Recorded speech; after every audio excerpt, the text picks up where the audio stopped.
1027 WNEW, New York. I have a perfect broadcasting live from beautiful Midtown Manhattan, where on a clear night you can almost see Wall Street going up and down faster than a $20 hooker in a hurry. It's the Ron and Fez Show, and I'm your announcer, Tenacious C. And now let's introduce your hosts. Two guys still trying to find my C-spot. Here they are, Ron Bennington, Fez WNEW, radio's Diamonds in the Muff.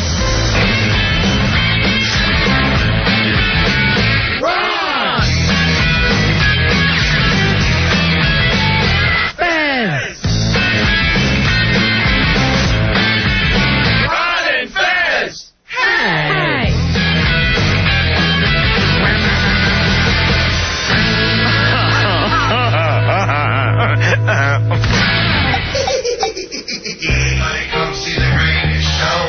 Gather up all juggalos and roll. Everybody come see the greatest show. Gather up all juggalos and roll. Here we go. Down to the ground, get your ass out the way. 'Cause here we come. And we bring this spectacle to the sound. We got freak show. Most people don't like these honesties. Most people would love to have a shot at these. If you think it's too good for us, night show freaks, let me know. And I'ma whip smack your cheeks. Come on.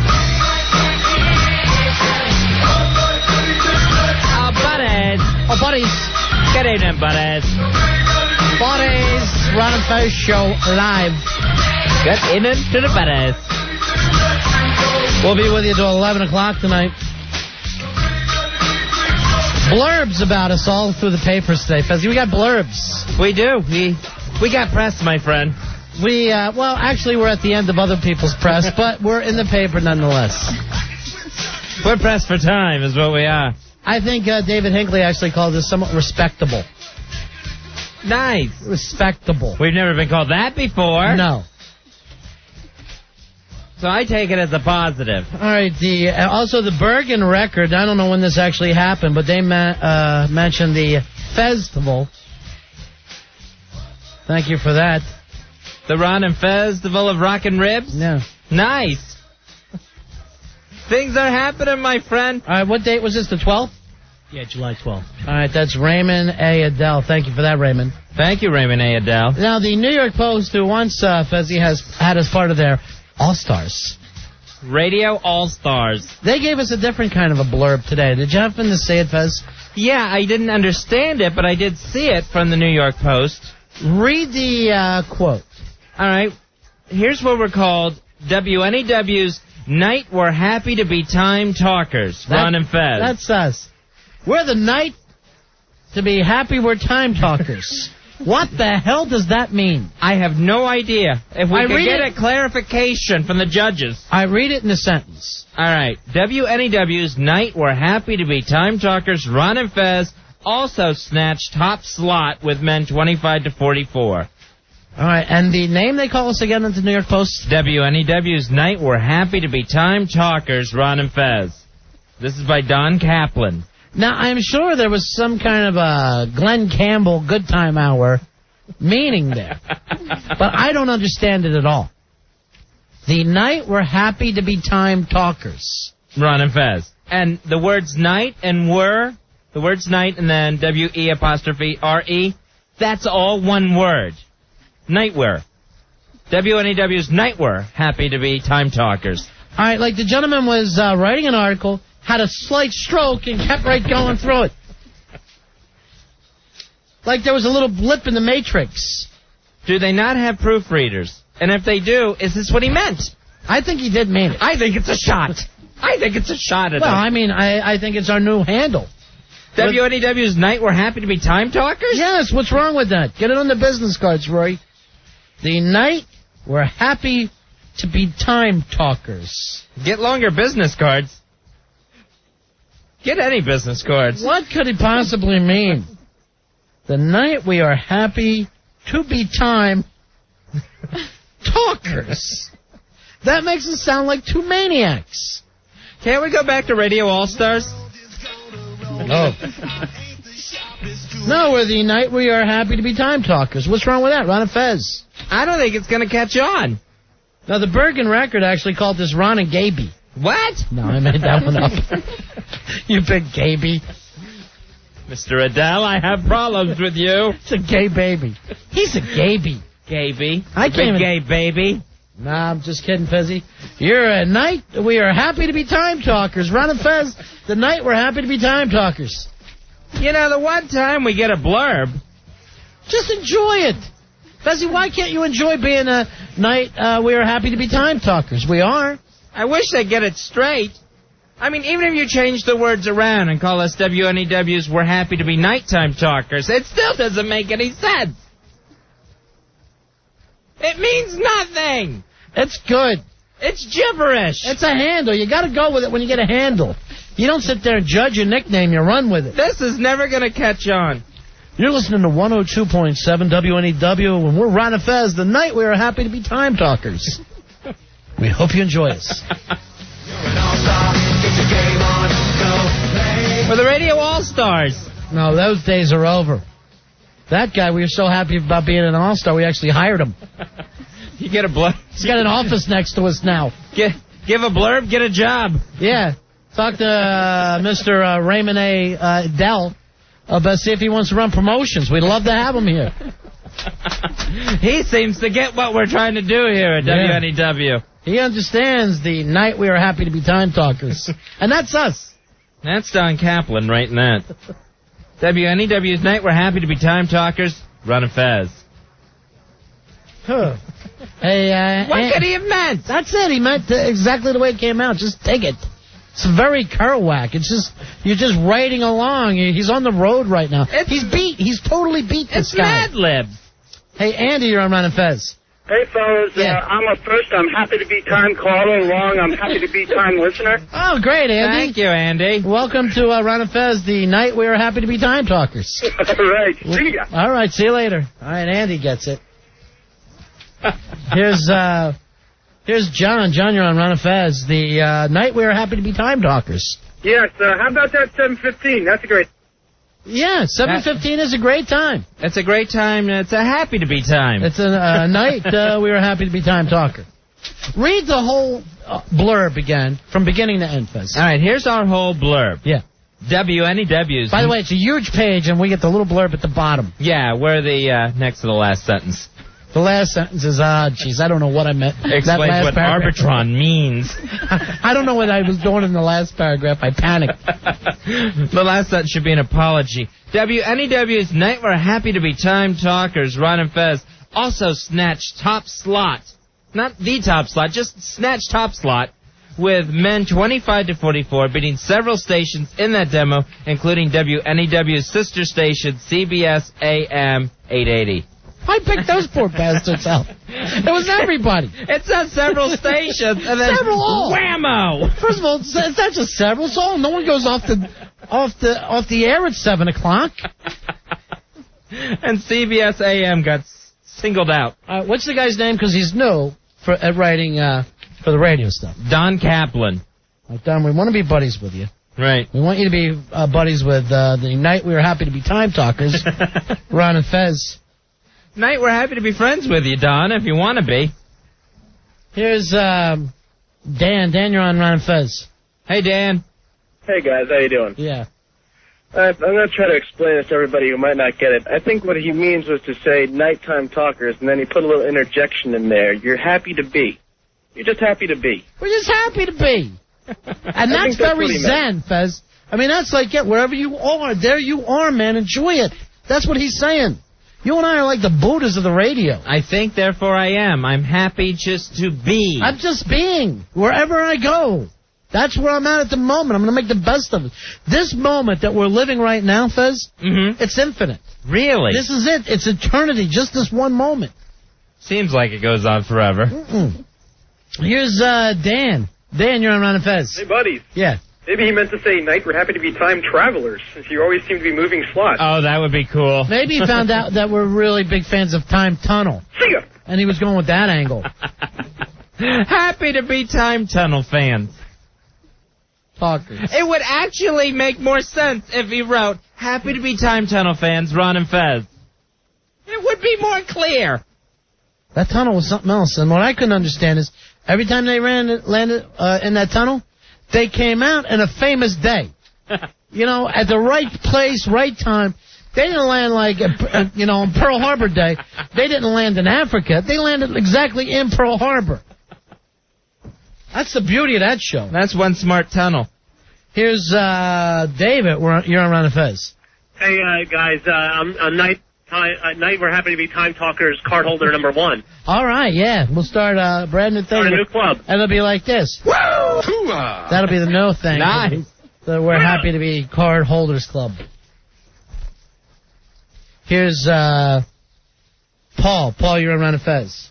Hey, Paul. I was just wondering if you guys saw that Nicolas Cage movie, Wind, We're Happy to Be at War Talkers. Wind, we're happy to be at War Talkers. Yes, either that or Wind, we're happy that somebody beat the Native Americans into being code talkers.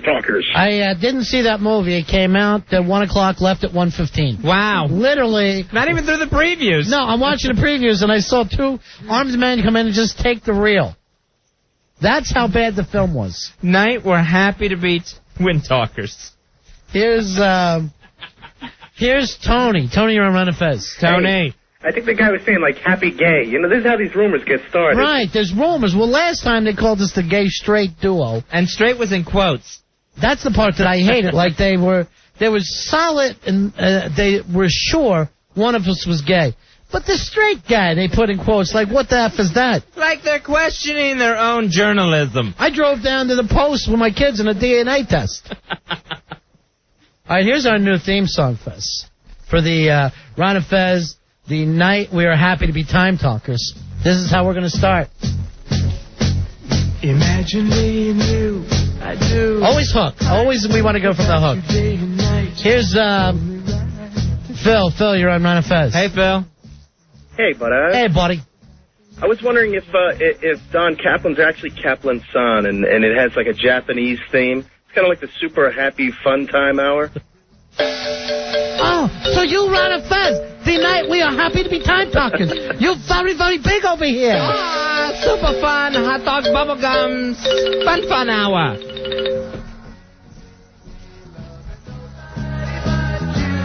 Oh, that's us. Yeah, 877-692-1027. If you want to speak to the night, we're happy to be Time Talkers. That's us. The only ones. We beat one station, I guess. Everybody else goes dark. Here's Tom. Tom, you're on Ron and Fez. Tom. Hey guys. Yeah. That movie Signs is coming out. Maybe he was actually talking about M. Night. We're happy to be Time Travel. Shalom and Don. I would love to be in that movie. By the way, I think it's going to stink. I'm not... stop trying to listen to yourself. The Crop Circle movie? Yeah. I've decided now it's going to stink. I'm in. So far I've liked everything from M. Night Shyamalan. This on the instant feedback. Where is Dan? I'm happy to be an instant feedbacker from Hoboken. That's true. We haven't talked to him in forever. Did someone offend Dan again? Max Headroom says maybe he's just taking the time travel. The ratings of the future just came in.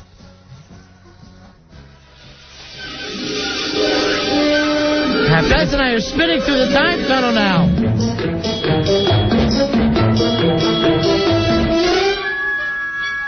Happy to be time tunnel travelers at night. All right, Horde King says, did the quote contain the word snatch? Maybe he meant Tenacious C for that. Oh. Tenacious C, of course, did our opening tonight, and nobody has a better opening than Tenacious C. Why can't we do her opening for a change? I'm waiting. What was all this stuff going on promotions today? I don't know. What was going on there? You're in promotions now, right, at WNEW? I just try not to pay attention too much. There was drama. There was real Beverly Hills 90210 drama going on down there. There was one of those meetings where nobody was sitting down. They were standing up discussing the whole thing inside an office. Sorry, I missed it, I guess, guys. Not that office is big enough for more than one person to sit. Are you dating anyone in promotions? No. Is that the problem? Is that what was being discussed? Okay, yes. No, Really? No. Not promotions. Somewhere else in the building? No. Huh.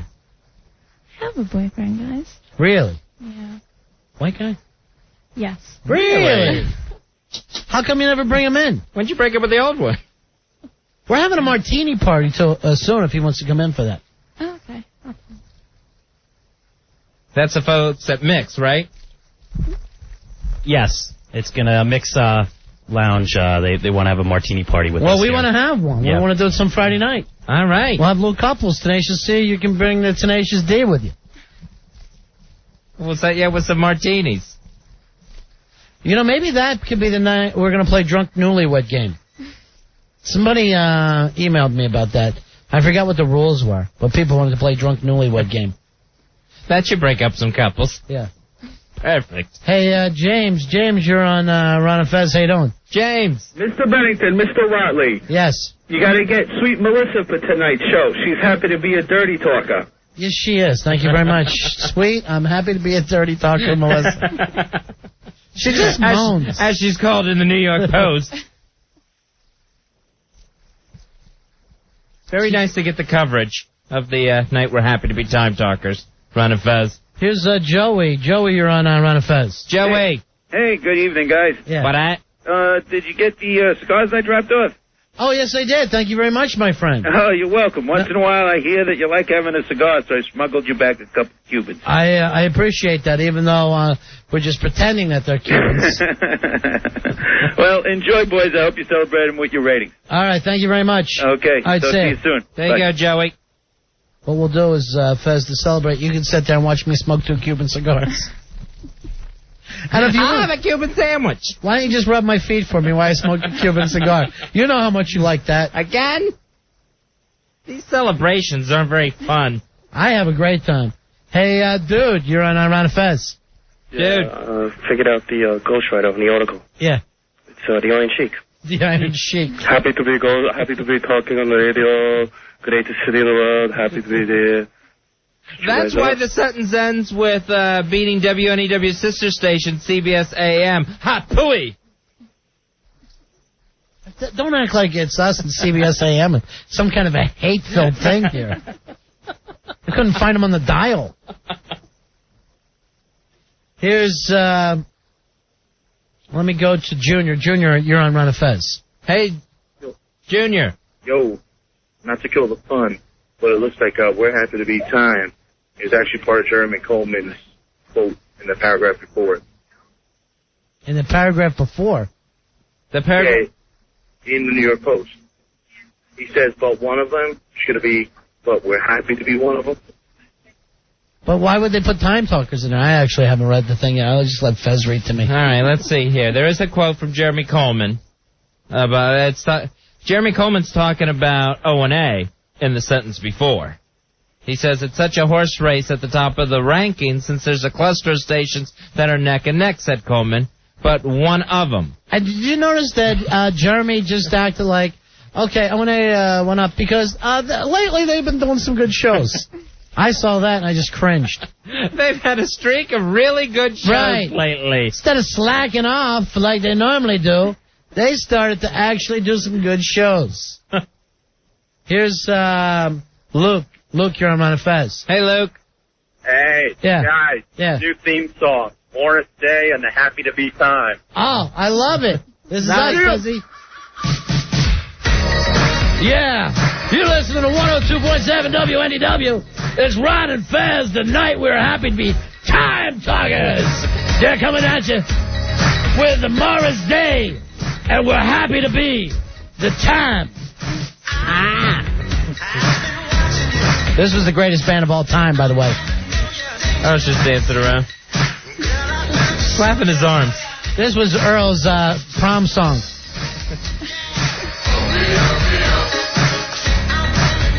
From WNEW's Night, we're happy to be time talkers. Ron and Fez. Look at Earl. Maybe what we should do when we come out, Earl can be holding the big mirror for while I check my hair. Earl's my valet.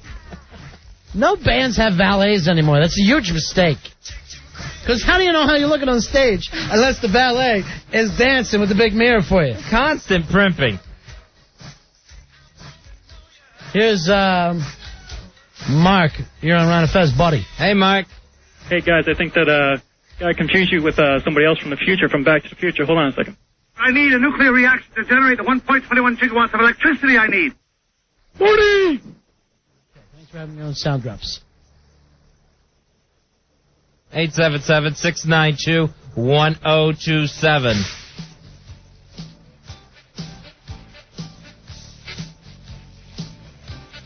We're the night happy to be time talkers. As read in the New York Post, people.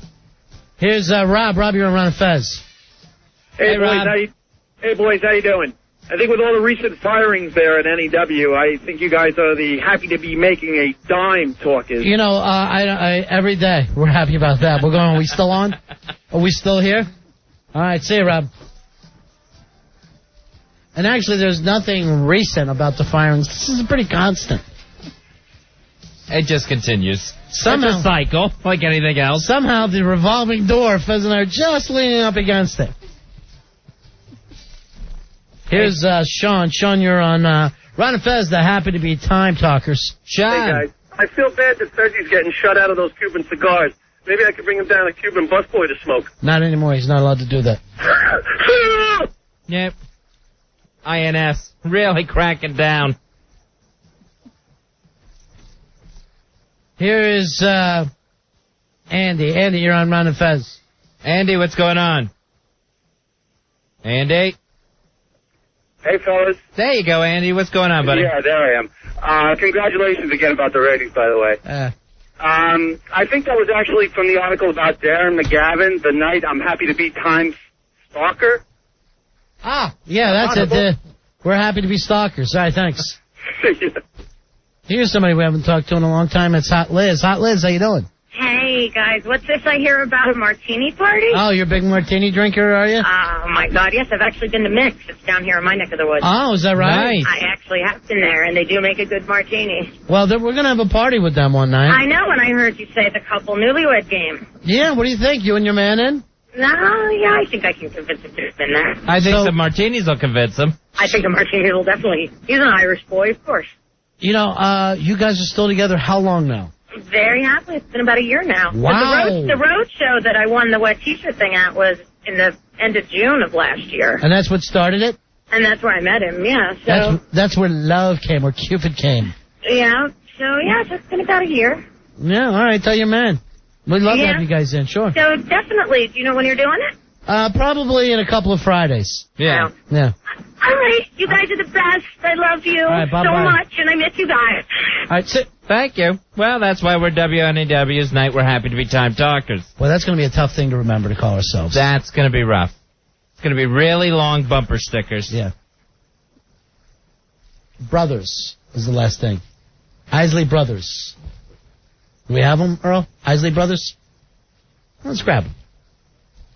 Here's Tony. Tony, you're on Ron and Fez. Tony, what's going on? Hey, fellas, how's it going? Do you think you meant to say happy to have airtime talkers? I think that's probably it. That could be it. I'm sure there's some mistake. All right, thanks.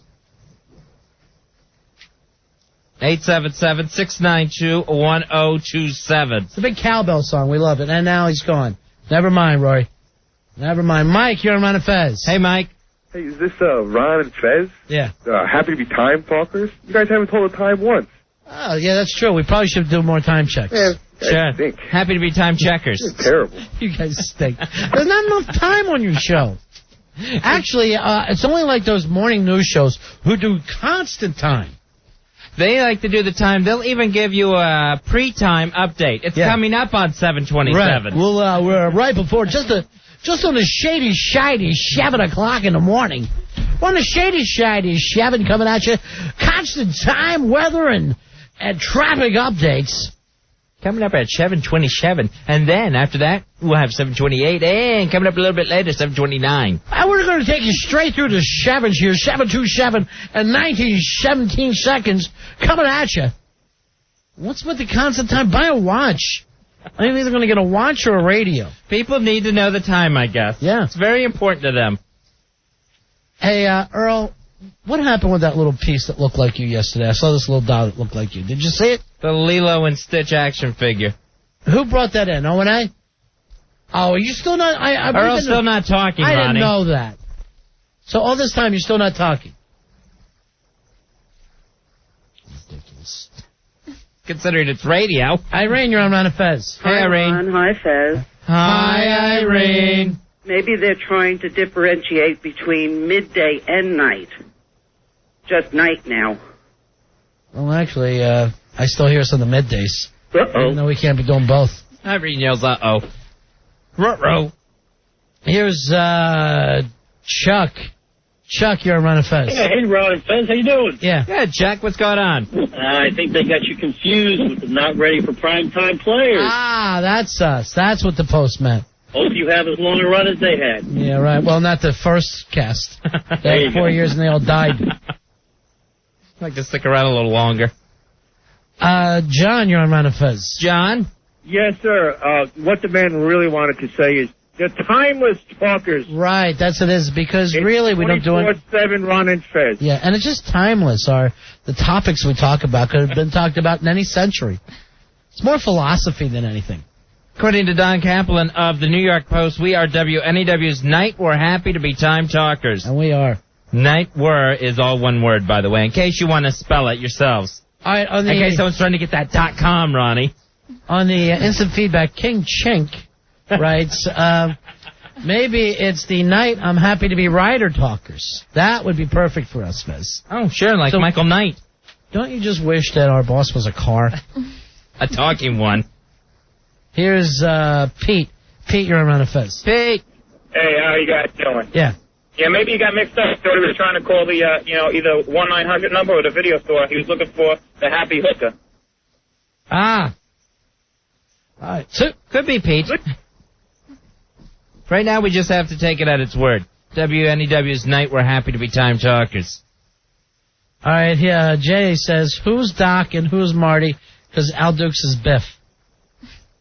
Boy, have you seen him lately? Just a broken man. Just a broken man. Thinner and thinner.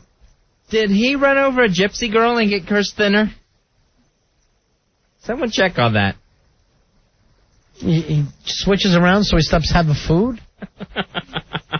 His eating schedule is off. Now he's just not doing it at all. 877-692-1027. Let's take a break, Fezzy. Will do. When we come back, what do we got to talk about?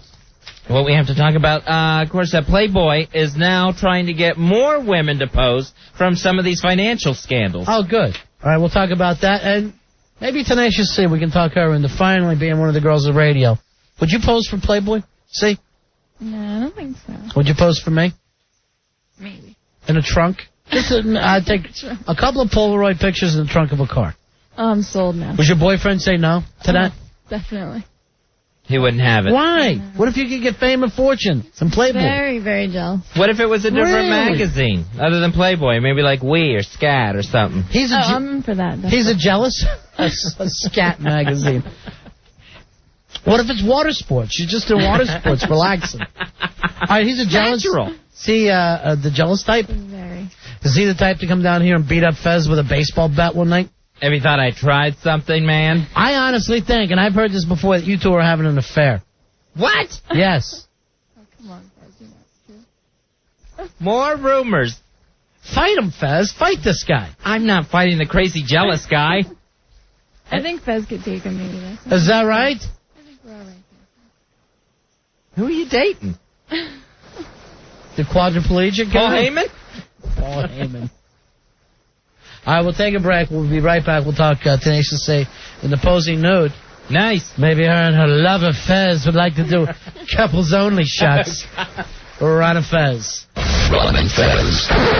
You're scaring me. Stop it. 1027 WNEW. We're Ron and Fez. Coming soon, the Ron and Festival of Rockin' Ribs. If you got a band and you want to try and get in on this thing, you send your CDs to Ron and Fez, 10th floor, 888 7th Avenue, New York, 10106. Or if you got an MP3 of your song, send it to Ron and Fez at WNEW.com. Looking for bands to play at the Ron and Festival of Rockin' Ribs. We're going to play some of the music a little later on, but I think let's make a cutoff date on when they can send them in, because we're up to our armpits in CDs now. July 31st is the cutoff date. Have you seen how many CDs we have? Do you realize how high armpits are? Well, we figure we get a lot of them, and then this way I we'll know, have... but I don't want to do a 4-day festival. No, we're gonna... He has always said that. We'll cut it down to just the best. All right, the best. So clips of the songs that get sent in, get submitted from the bands are going to be on ronfez.net. You can listen to them there. Yes, that is correct. And also vote. The 5 finalists will play the Ron and Festival of Rockin' Ribs whenever we set a date.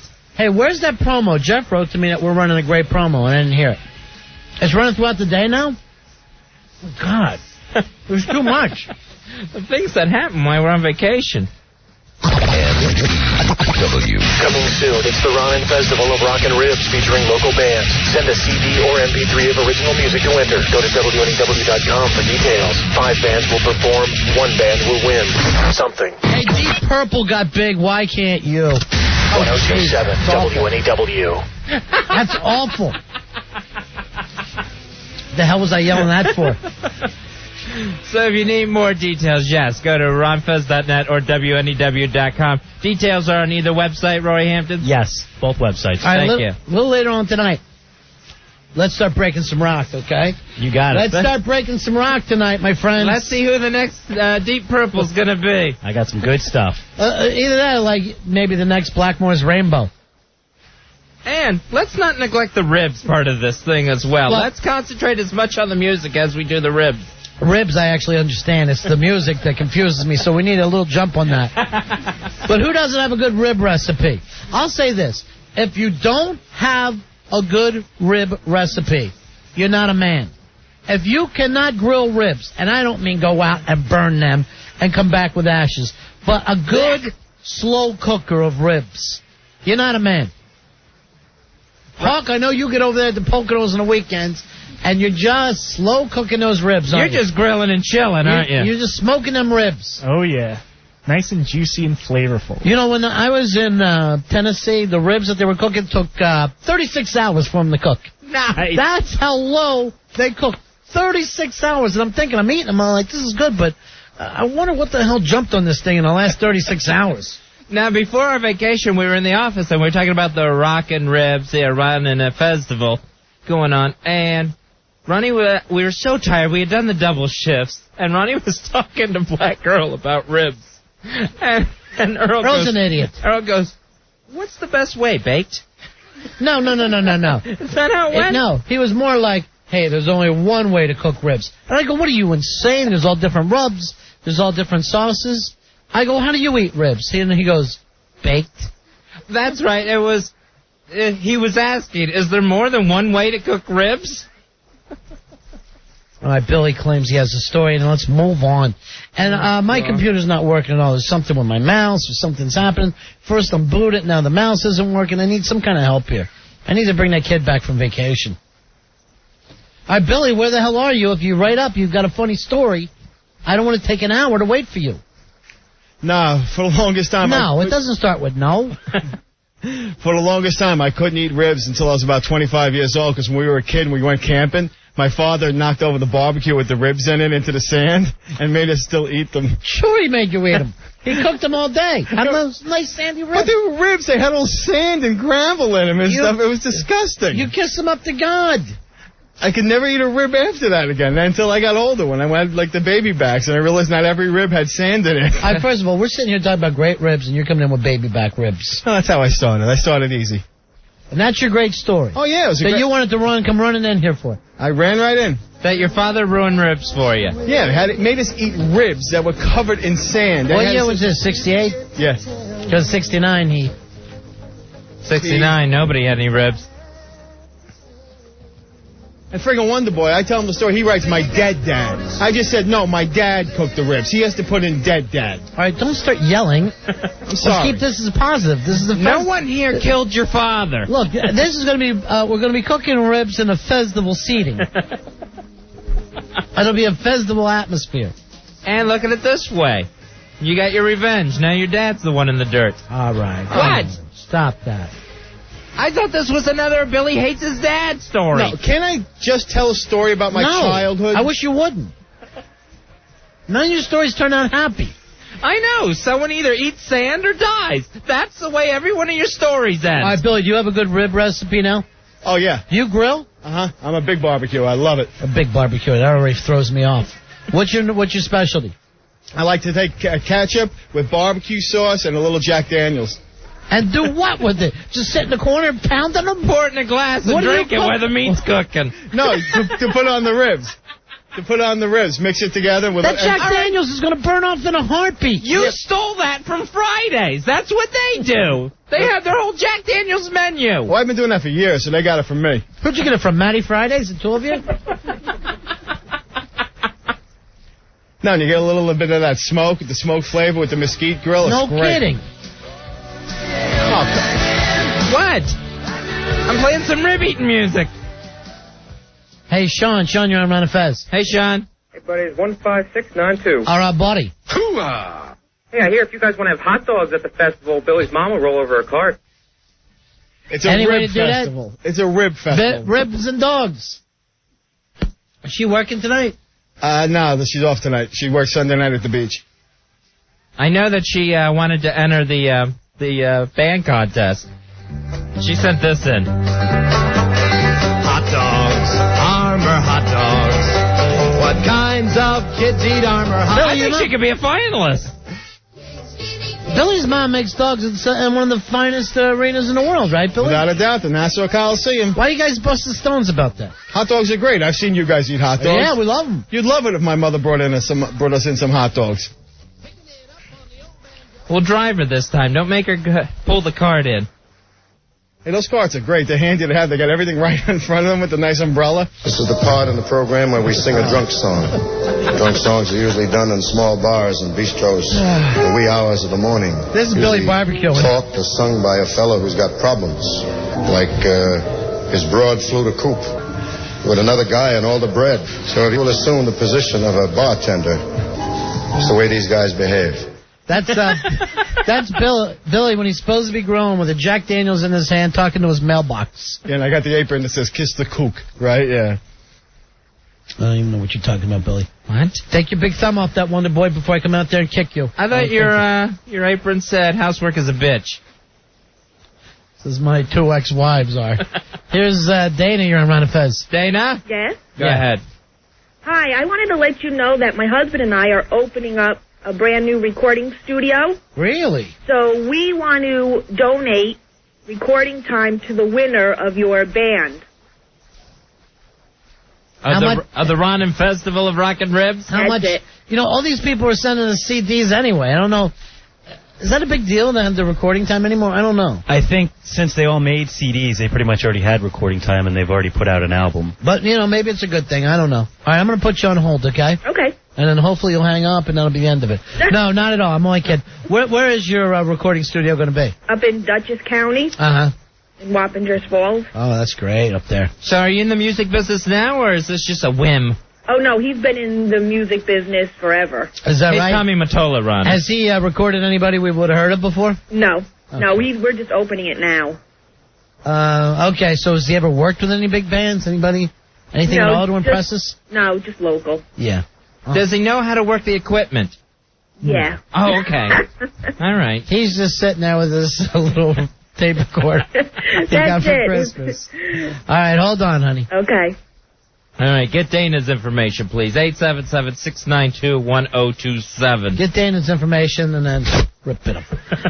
No, I'm sure it's going to work out. Maybe some band will need that. I don't know. Here's Greg. Greg, you're on Run of Fez. Greg, you there, buddy? How you doing? There you go. What's going on, Greg? I was wondering if that was Billy's dead dad who made him eat with those ribs, like he made him eat Twinkies for breakfast. No, my father was not dead feeding me sanded ribs. Sanded? What are you talking about? You're My father fucking was- insane again. Seriously, can we stop this conversation? I didn't bring it up. He did. My father was very much alive when. Yes, the I know that barbecue man fell. they weren't standing because he was pushing them out of the grave, see it? Everybody gets that part. Nobody's going to eat ghost ribs. Yes, we're all with you on that one. Ghost ribs. I'm starving. John, you're on Run of Fez. Hey, John. Yeah. Hey, how did Wonder Boy get to jump ahead of Billy so fast like that, cracking all over him? I don't know how that took place. Quick, man. How did he start to make you his bitch, Billy? Oh, he's got a head on him. I don't know how the hell he gets it through a door sometime. This kid is like... All right, enough with the sexy talk. What's your problem with Wonder Boy? Oh, nothing. He's just got a mouth on him all of a sudden, like he runs the friggin' place. He's a good kid, though, isn't he? He's already bypassed you. Bypass me, please. Eat my dust, Wonder Boy. That's on your dad's ribs. Hey, Eat my dirty ribs. Hey, Billy, what was your deal today? You had something happening today? You had a big audition? Yeah, a big audition for NYPD Blue. Ooh. Nice. Yeah. That's a real show. Now, that show's still in the air, right? Yes. Who's the new guy? Who's the new... new partner. The guy from Saved by the Bell. Oh, Mark Paul Gosselaar. Right, Mark. Yeah. Oh, I didn't know that. So we're up to like the 4th or 5th guy now, right? Yeah, he in this scene, if I get it, he grabs me and then Sipowicz beats me up, smacks me around and stuff. So you're actually in a scene with Sipowicz? Is it one of those things where you're at a comedy club and you're just dying? What character are you playing? I play a child molester. So it's typecasting. I drew on some past experience. Are you sure it wasn't just some real cops that pulled you over? Now, what did you have to do today? Molest a kid to see if you're good enough for it? Oh, no, this was actually after the molestation. Unfortunately, I didn't get that part to read for. This was actually Unfortunately, I didn't get a chance to do a reach around. Now, you're molesting a little girl or a little boy this time? Little 5-year-old girl. They found her panties in my ice cream truck. Wait a minute. You play the evil ice cream man? This part is perfect for you. Oh, without a doubt, yeah. So if you're listening, ABC. Yes, I'm driving an ice cream truck, and they pull me over, and they search the van, and they which shoves my head into the freezer of the ice cream truck and stuff. They find a little girl in the back of the freezer sitting on a stick. So what did the audition include? They obviously didn't put you in an... What was the audition? No, the part was a 40-year-old overweight guy who was a slob, unkempt. And so, I had to stick my gut out a little bit. Yeah, right. If you can play younger, you get it. No, it said 4 T's. So you got to meet Dennis Franz? No, he wasn't there. I just met the casting director for ABC, primetime casting, so that was pretty cool, too. And you had to read? Mm-hmm. I had 3 pages of script. 3 pages? Yeah. Give us some of it. Oh, I don't have it in front of you. Oh, you don't learn your lines? At an audition, they don't want you to learn your lines. At an audition, you're supposed to keep the copies with you because they don't want you worrying about remembering the lines. They want you to hold it and just act with it. That seems stupid to me. No, because what happens is a lot of times guys will be too worried about remembering their lines, they screw up the audition. I had a feeling you screwed up the audition. Just give us a feeling what you did today. Just give. Yeah, do you remember some of the lines? Yeah, I remember the beginning when they first pulled me over. It's like, ready? They pulled me out of the ice cream truck. I'm like, all right, get out. What? What'd I do? You just can't go around violating somebody's civil rights. I have rights, It's powerful. Wow. It's powerful. Thank you. Scene. Did they physically put their hands on you to act out that part of the scene? Actually, I did it myself. Like when Sipowicz slapped me, I slapped myself for effect. All right, do it. Oh, sure, no problem. Yeah. It'd be like, what'd you do that for? So you actually, in front of the ABC people, sat there and slapped yourself in the face. And after I banged myself in the head for when he shoves my head into the freezer, I did that too. When he says supposed to shove my head into the freezer, I banged myself in the forehead and had to scream. Well, do all of it for us. Okay. Yeah, do the physical stuff.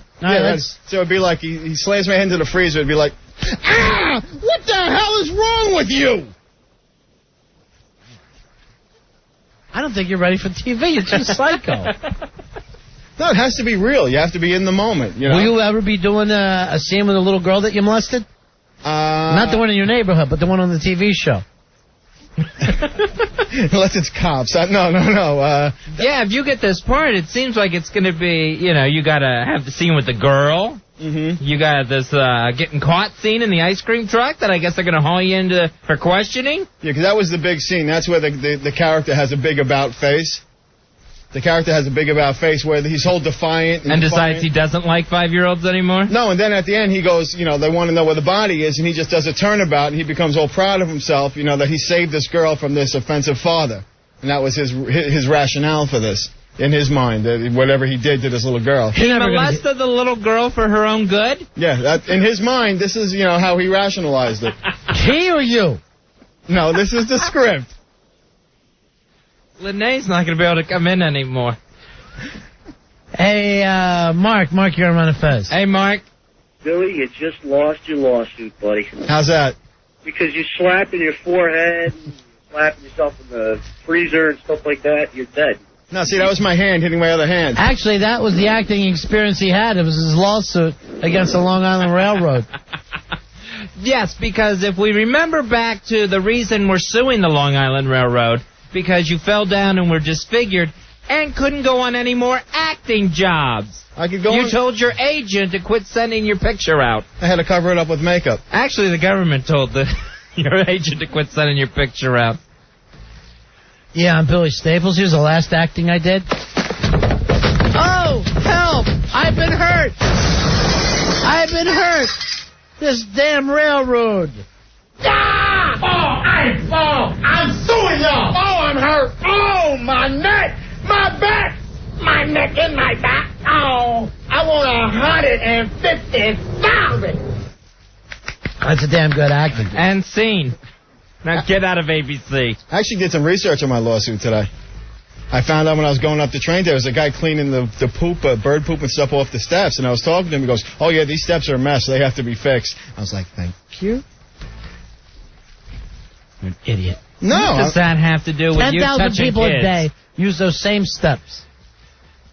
No, the escalator works normally. The only reason I took the steps was because the escalator wasn't working. So the steps are usually on a downward motion. There were a problem going up. Sure, when you're that drunk. Why don't you save it for the judge who's going to laugh you out of the courtroom? How about this one day you sober up? I was completely sober that day. Completely sober. It was just a defect of a step that only caused my demise. God, sobriety sucks. Yeah. That's a good impression. That's a quote for the judge. Yeah, right. Make sure the judge gets the tape of Billy drinking with the lobster claws. You know what? You and Lobster Claws should be in for the martini party, and you're playing Newlywed Game together. Ah, that'd be nice. You in? Sure, we know so much about each other. You learned a lot that night. Yeah, you did learn a lot that night. 877-692-1027. Now, Ronnie, speaking of women that you don't want to see naked, Playboy magazine is now offering the female employees of WorldCom and Anderson Accounting, they're, of course, caught up in the big financial scandals going across the country. They're offering them the same chance to pose nude as they did the female employees of Enron. Why do they think anybody wants to see these? Why not just do the girls of any company? Right, the girls of Price Waterhouse or whatever. Tenacious C, I would love to get you in Playboy. I don't know, guys. It's going to take a little more. You got what they say, a nice shape on you. You got a nice shape, honey. That's a professional opinion there. Seriously, you could be in Playboy. You want to do this. Now you're as attractive as these Enron girls. Sure. Now, the Women of Enron issue, that hits newsstand. That's the August issue, so that should be out soon. Yeah, it should be out yesterday. So they said as soon as that hits the newsstands, they think it's gonna take off, and then the WorldCom girls and the Arthur Anderson Accounting will be next. And why though? That's what I'm worried. I'm wondering why do they just decide that they're attractive? Is that the new thing to get the everyday woman? Is that the new turn on? Forget the models, forget the talent searches. Well, it always used to be the girl next door. But why does your place have to go bankrupt before we're interested? I think what it is, I think the turn on is these women have lost their jobs. A lot of them have lost their pension plans. All right, that's hot. So now they've been degraded as much as possible. Why not take one last shred of dignity and have them naked, too? How's that taking away your dignity? It's a beautiful chance to become a movie star. You know how many of those girls go on to big movie careers? Meryl Streep started as a centerfold. Look at her now. She's doing a different accent a week. They've been stripped of everything at this point. Here's Jamie. Jamie, you're on Ron and Fez. Hey, Jamie. Yeah, how you doing, Ron Fez? Yeah. Just chicks you don't want to see naked are the chicks from the DMV. All right, there you go. That's a good one. They never want to say the girls of the DMV. Oh, that's a special issue. You don't want to see that one. The girls of the DMV is not going to be happening. The women of the NYPD traffic patrol issue. You're never going to see, like, the women of Weight Watchers issue. Some of the gals down at Weight Watchers decide, you know what? We're ready to pose. When that hits the newsstands, it could break it. You're never once going to see the women of the high school cafeteria issue. Oh, God. Where some of the nice lunch ladies that you had in school just pose and bent over. Wearing hairnets above and below. Or the women of the Special Olympics. All right? The women of the Special Olympics issue, you're probably not going to see that one. I'll tell you this, I'd buy it. It would sell out. And it wouldn't be hard to get them to take the top up. Everyone's a centerfold. I once done that to a retarded girl before. Come on, pull it up. Hey, Rick, you're on Ron and Fez. Hey, buddy. Hey, buddy. Buddy. Hey, listen, I just want to say I hope like hell that Jenny Craig of Weight Watchers doesn't go out of business. Yeah, you're not going to see the girls of Jenny Craig. Oh, God. Or even Jenny herself. The big Craig girls. You're not going to see the women of the Walmart. That's not going to happen for you. Where a girl's just standing there with her stretch pants down. Stretch pants down and just one of those blue Walmart vests all open up. Nothing on underneath of it. And her little name tag. Through her nip. The women of Chernobyl. The women of Chernobyl issue, not going to want to see that on the news. Yeah, you're not going to see that happening. That's not going to work out for him. No. Not any deformities there. All right, here's Michael. Michael, you're on Ron and Fez. Michael. Hey, Ron and Fez. Yeah. How about the girls of the Archdiocese of Newark? I don't think you're going to ever see that issue. 877-692-1027. All right, Roy, just take my computer and throw it out the window. I'm serious. Again? Throw it out the window. It's garbage. Here's Tom. Tom, you're on Ron and Fez. Tom, what's going on? Hey, guys. Go ahead, buddy. The women of Tim Bryant. Women of what? I couldn't hear him. He was so quick to get out. Here's Ty. Ty, you're on Ron and Fez. Ty, what's up? Hey, Ron. Hey, Fez. Yeah. How about, why don't they ever have the women that clean the offices of WorldCom or Enron? Yeah, you're not going to see a lot of that. The women who really don't show up until 3 o'clock in the morning. The women of the third shift waitresses in Vegas. Here's Joe. Joe, you're on Ron and Fez. Joe. Yeah, you don't want to see the women from the go-go bars in Patterson, New Jersey go You're out. not going to see that. Not in Playboy, anyway. The women of the Supreme Court, where you got Sandra Day O'Connor and Ruth Bader Ginsburg. I'll say this, I'd bang them both. I don't know whether it's just me, but I'd bang them both. She's putting the Bader back in Bader Ginsburg.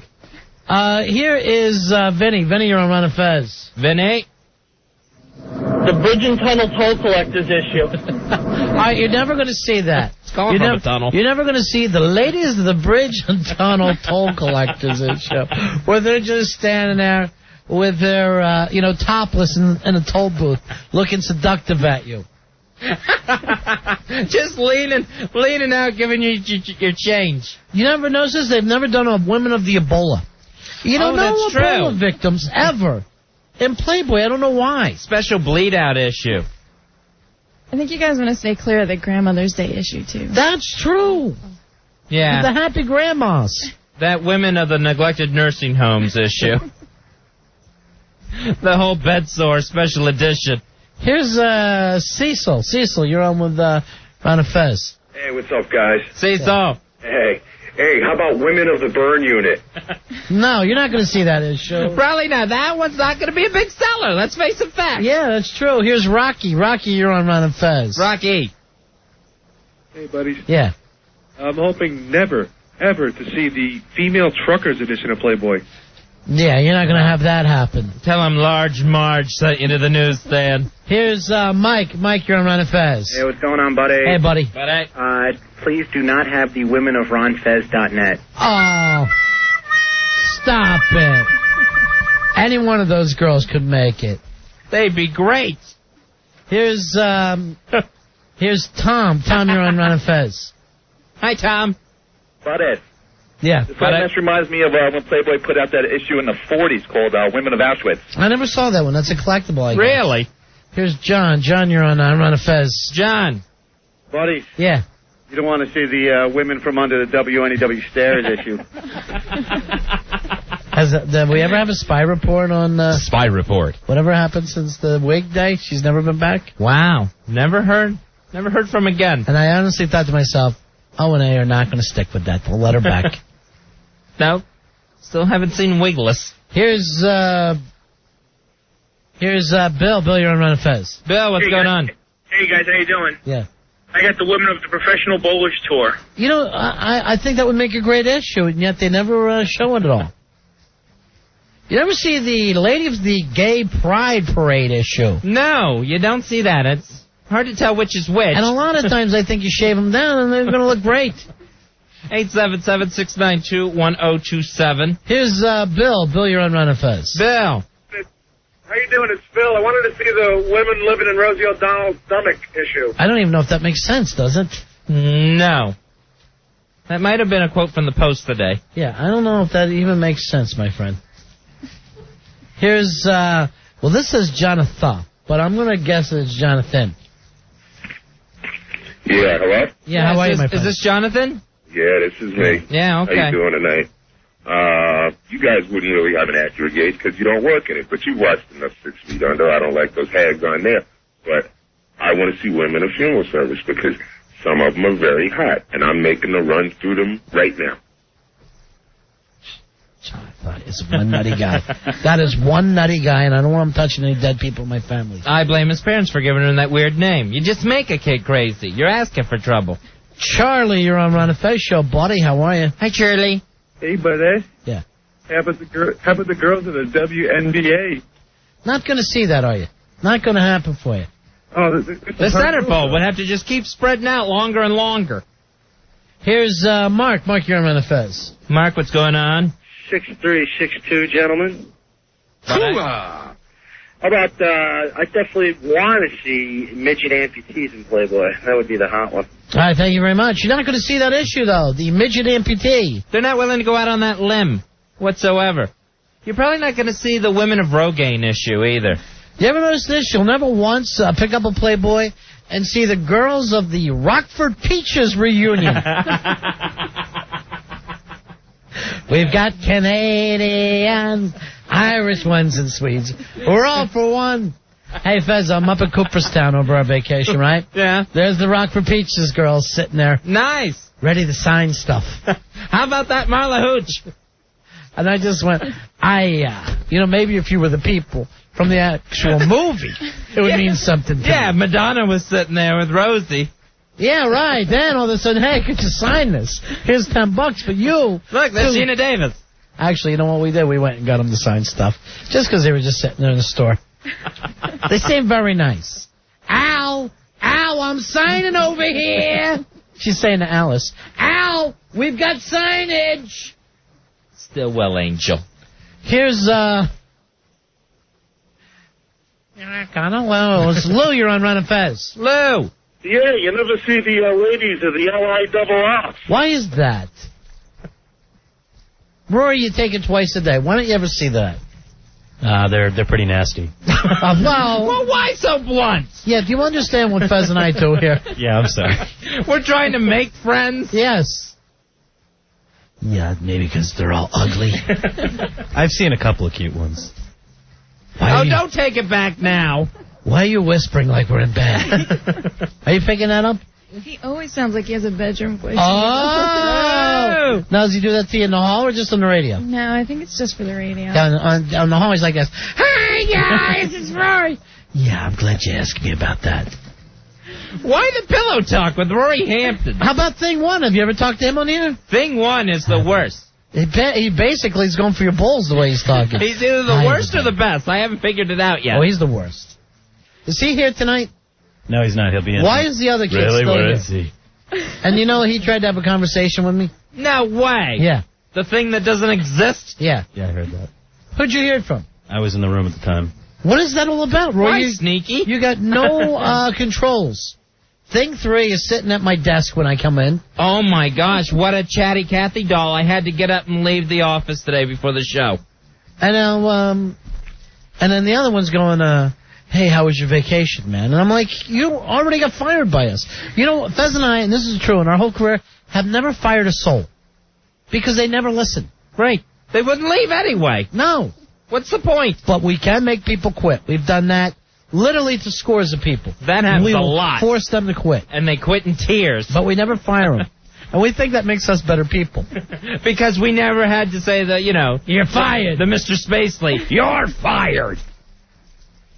Thing 3 today is sitting in Ronnie's chair. Ronnie has to stand there and wait to get his desk because can't seem to find my papers. Any of you boys seen them anywhere? I'll deal with her tomorrow. Oh, stop it with the bedroom talk. I'll deal with her tomorrow, boys. Maybe I'll drop a load on her ass. Thank you, Dirty Hamptons. What is that voice? Where's it come from? I said a balls. I'm just trying to be, sexy. With other men, it's uncomfortable. You're not turning anyone on in here. This is how you got to be Fezzi's boy, with that voice. Listen, Fez, I got a problem. What's going on? Let's step in here and talk about it. Yeah, Fez, can I talk to you for a couple of ticks? What is that? Other than Hawk, this isn't working on anyone. So knock it off. It's uncomfortable. That's how I normally talk. No, it's not. It is not. When you get on the air, you talk like you got a mouthful of D. Hey, and you've thrown off the comedy pyramid now. I apologize. What, Rory? Sound like you're spitting spunk the whole time. Rory, you're driving... You're giving Fez wood over there. We're trying to concentrate. Yeah, let's get the comedy pyramid going again. 877-692-1027. Ralphie, you're on Ron and Fez. Buddy. Hey, buddy. Ralphie. The women of fast food revealed. You never see that. You never see the girls of fast food. Here's Steve. Steve, you're on Ron and Fez. Hey, Steve. Hey, how's things? Let's fill this pyramid back up. What about the Canarsie Crossing Guard? You never see that. Never. Never see naked girls that know those crossing guard signs. I'd love to. Talking about Playboy, they've got the Women of Enron issue coming out. That's their August issue. And next for them are the Women of WorldCom. Yeah. And the Women of Anderson Accounting. That's true. Here's Steve. Steve, you're on Ron and Fez. Steve. Yo. Yeah, buddy. Yeah, what's going on? How about the former first ladies? You never see the former first lady. Women of the White House. Forget it. Here's Barbara Bush. Shh. Here's Meredith. You're on Ron and Fez. Hey, buddies. Hey, buddy. Meredith. 407. Yeah. How about the women of Hawk Lumber in Niagara Falls, Ontario, Canada? My fiance would never pose. Meredith. Yeah. No, we're only talking about real women. You know, Fezzy, you never see stuff like the door ladies of Roosevelt Island. You never see that issue. No, and I don't think you're going to. Ellen is so much more professional than Peggy. What are her turn-ons? I'm like butter. My turn-ons are butter, Big Daddies, and getting the flag unfurled over at the post office. Big Daddy, here's how I am. I'm submissive with the men, but I'm the top with the ladies, if you know what I'm saying. So maybe, Big Daddy, if you and the missus want to swing, you're supposed to be my door lady. Why are you so comfortable to talk to me this way? Now it's all you just get through your own door. Package, Big Daddy. By the way, there's a package I wish I was picking up from you. Would you stop it? Look who's up before noon. Right. I'll get you up before noon. Why not just a Mr. Bennington or at least a Ron? Paying a lot of money here. Bob, you're on Ron and Fez. Bob, what's going on? Hey, buddy. Hey, buddy. How about the women of welfare? You never see that. You never see the gals of the crack den. Why not? Here's Jason. Jason, you're on Ron and Fez. Jason, what you got, buddy? The girls with R. Kelly's stank issue. Here's the thing. That issue's coming out, but in 8 years when everybody's legal. Here's Chuck D. Chuck D. in his house. Hey, Chuck D. Ron Fez. Yeah, buddy. Hi, Rory Hamptons. How are you? How about the He's doing Ladies just of the great. View? Hopefully we'll never see that one. The Never. Ladies of the View. Hey, I saw the little Chinese girl walking down the street the other day. Lucy Liu? I don't know which one. I guess I saw the girl from The View who was also in Charlie's Angels. Oh, nice. The Yeah. one from Ally McBeal. Right. Yeah, the one that was in Kung Fu. She's a tiny little thing. That's Margaret Cho. I don't think Star Jones is as big as we think sitting next to her. I mean, she's tiny. Would you please make the Chinese girl put on some weight? She's making Star look gigantic. Star's eating Chinese today. At least move the Chinese girl around the corner, but put someone in between them. I'm a dom for the ladies and a submissive for the men, Big Daddy. When you having Toka Joe on? Could you please stop feeling so comfortable with me? Here's Kevin. Kevin, you're on Ron and Fez. Kevin, what's going on? Hey, buddies. Yeah. Hey, what about the real women of phone sex? Yeah, you're not going to see that. No one wants to see what they exactly look like. The Shallow How girls. Did you see Shallow How? I watched Shallow How on DVD over vacation. What did you think? I laughed. Anything that's got Jack Black, you're going to laugh. Here's Big Joe. Hey, Joe. Ron and Fez. Hey, buddy. Dude, you guys are awesome. Listen, how about this one? Women behind the AARP. You never see that one, do you? You never see the gals of AARP. The women of the Great Depression, then and now issue. Here's Henry.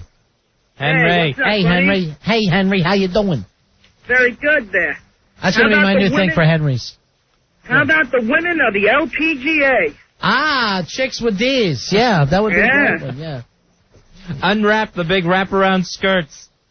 Here's John, you're on Ron and Fez. Hey, how you doing, guys? Hey, buddy. Hey, buddy. They just signed a video deal to do Amish Girls Gone Wild. You know, why can't they do the gals of Lancaster County? You never end up seeing that Playboy. They trim the sideburns and everyone's all set. Except for a very special Amish issue. Here's Bob.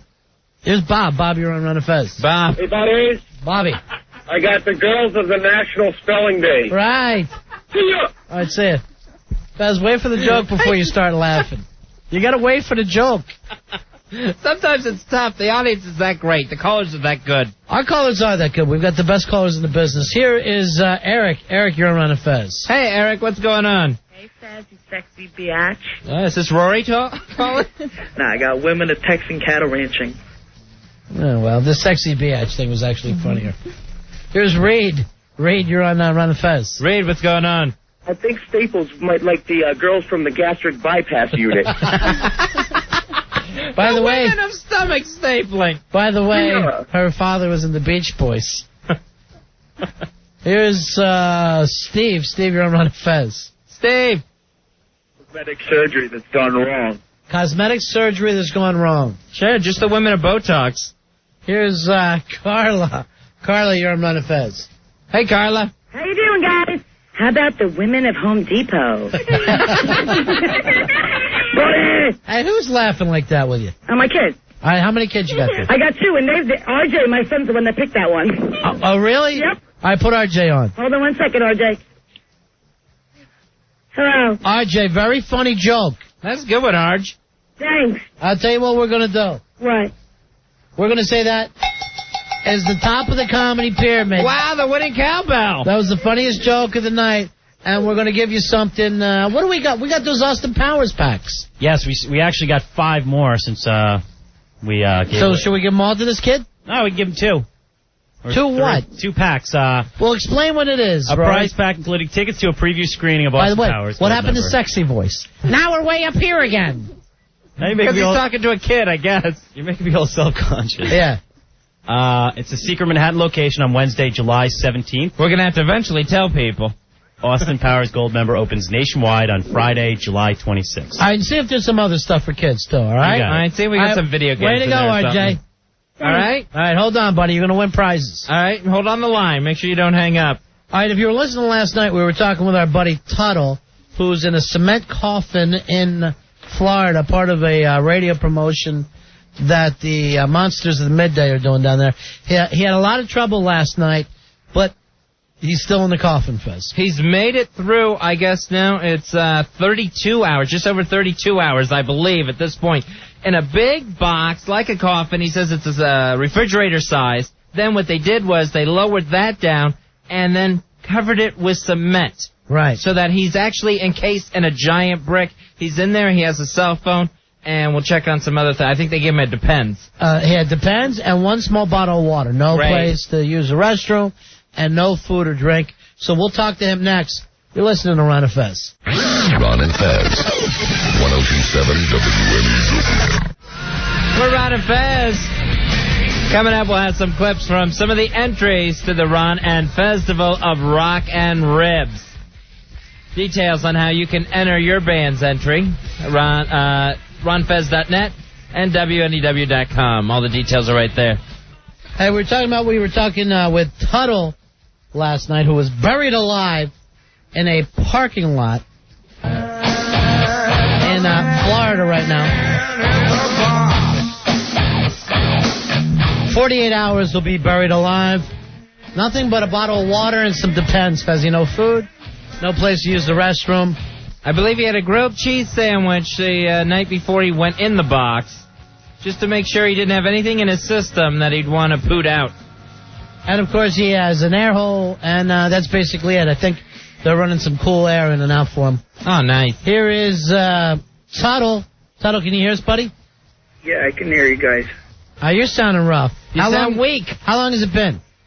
It's been about, I went in noon on Monday. No, Tuddle, you went in noon today. No, I didn't. I went in Monday. You've only been in there 8.5 hours. No, I was in there on Monday at noon. Monday at noon. So you're pretty much cut off from the world? Yeah, every once in a while someone will come look through the hole and wave.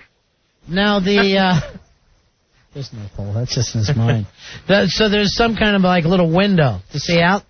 Yeah, and it's got a glass lens on the top of it, so it's kind of like a periscope kind of. It actually sounds like a magnifying glass for that summer sun to come beaming in. What's been the biggest problem you've had so far, Tuddle? Urination. Urinating. That was even before you went in the box. What have you done? You just held it all this time? No, I've gone in Depends. I'm down to my last pair. How many pairs did you have? I went in with 5. So you got a ways to go, and you've used all your Depends. Why don't you just start whizzing directly into the box? Or try to aim out that hole. No, like it's a little whale.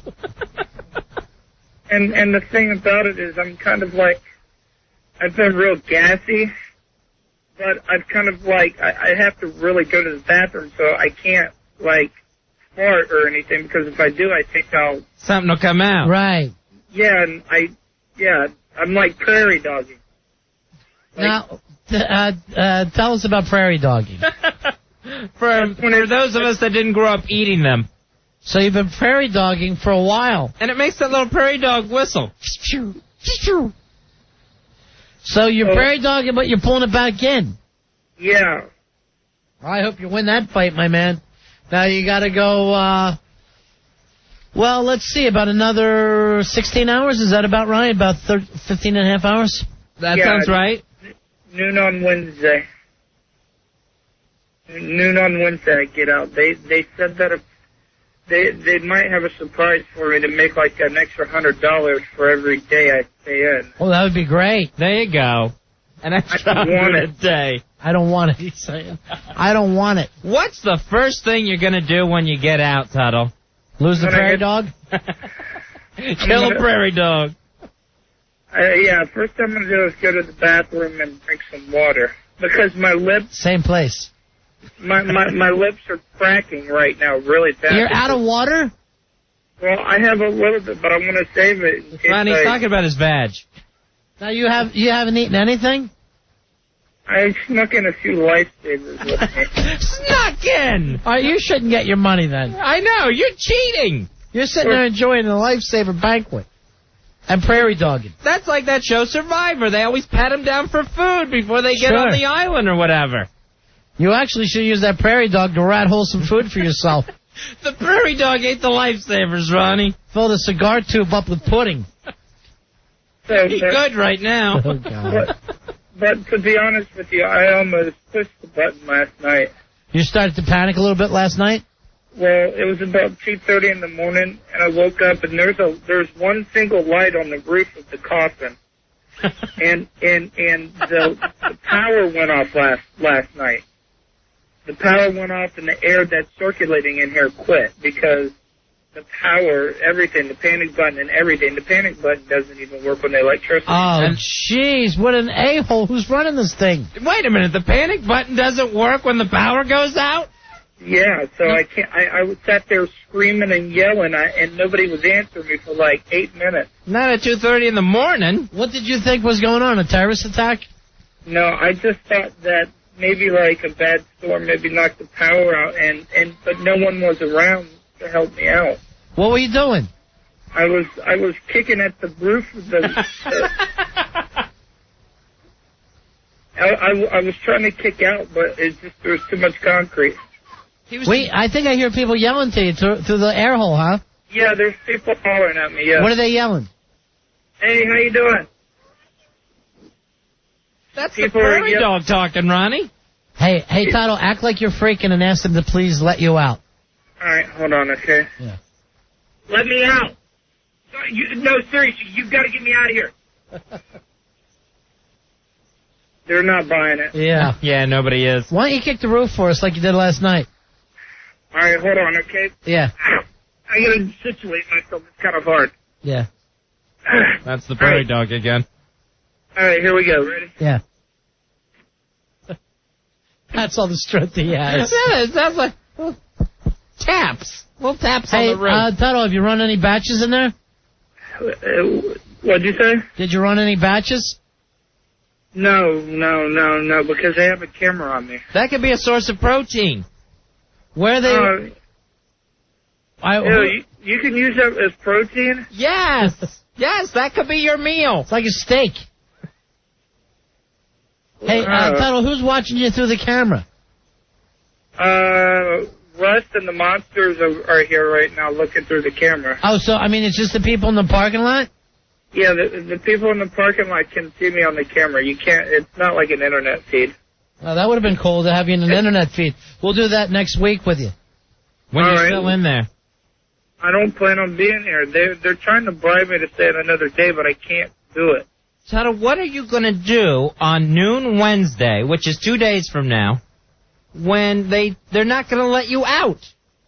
Well, they have to let me out. They have to.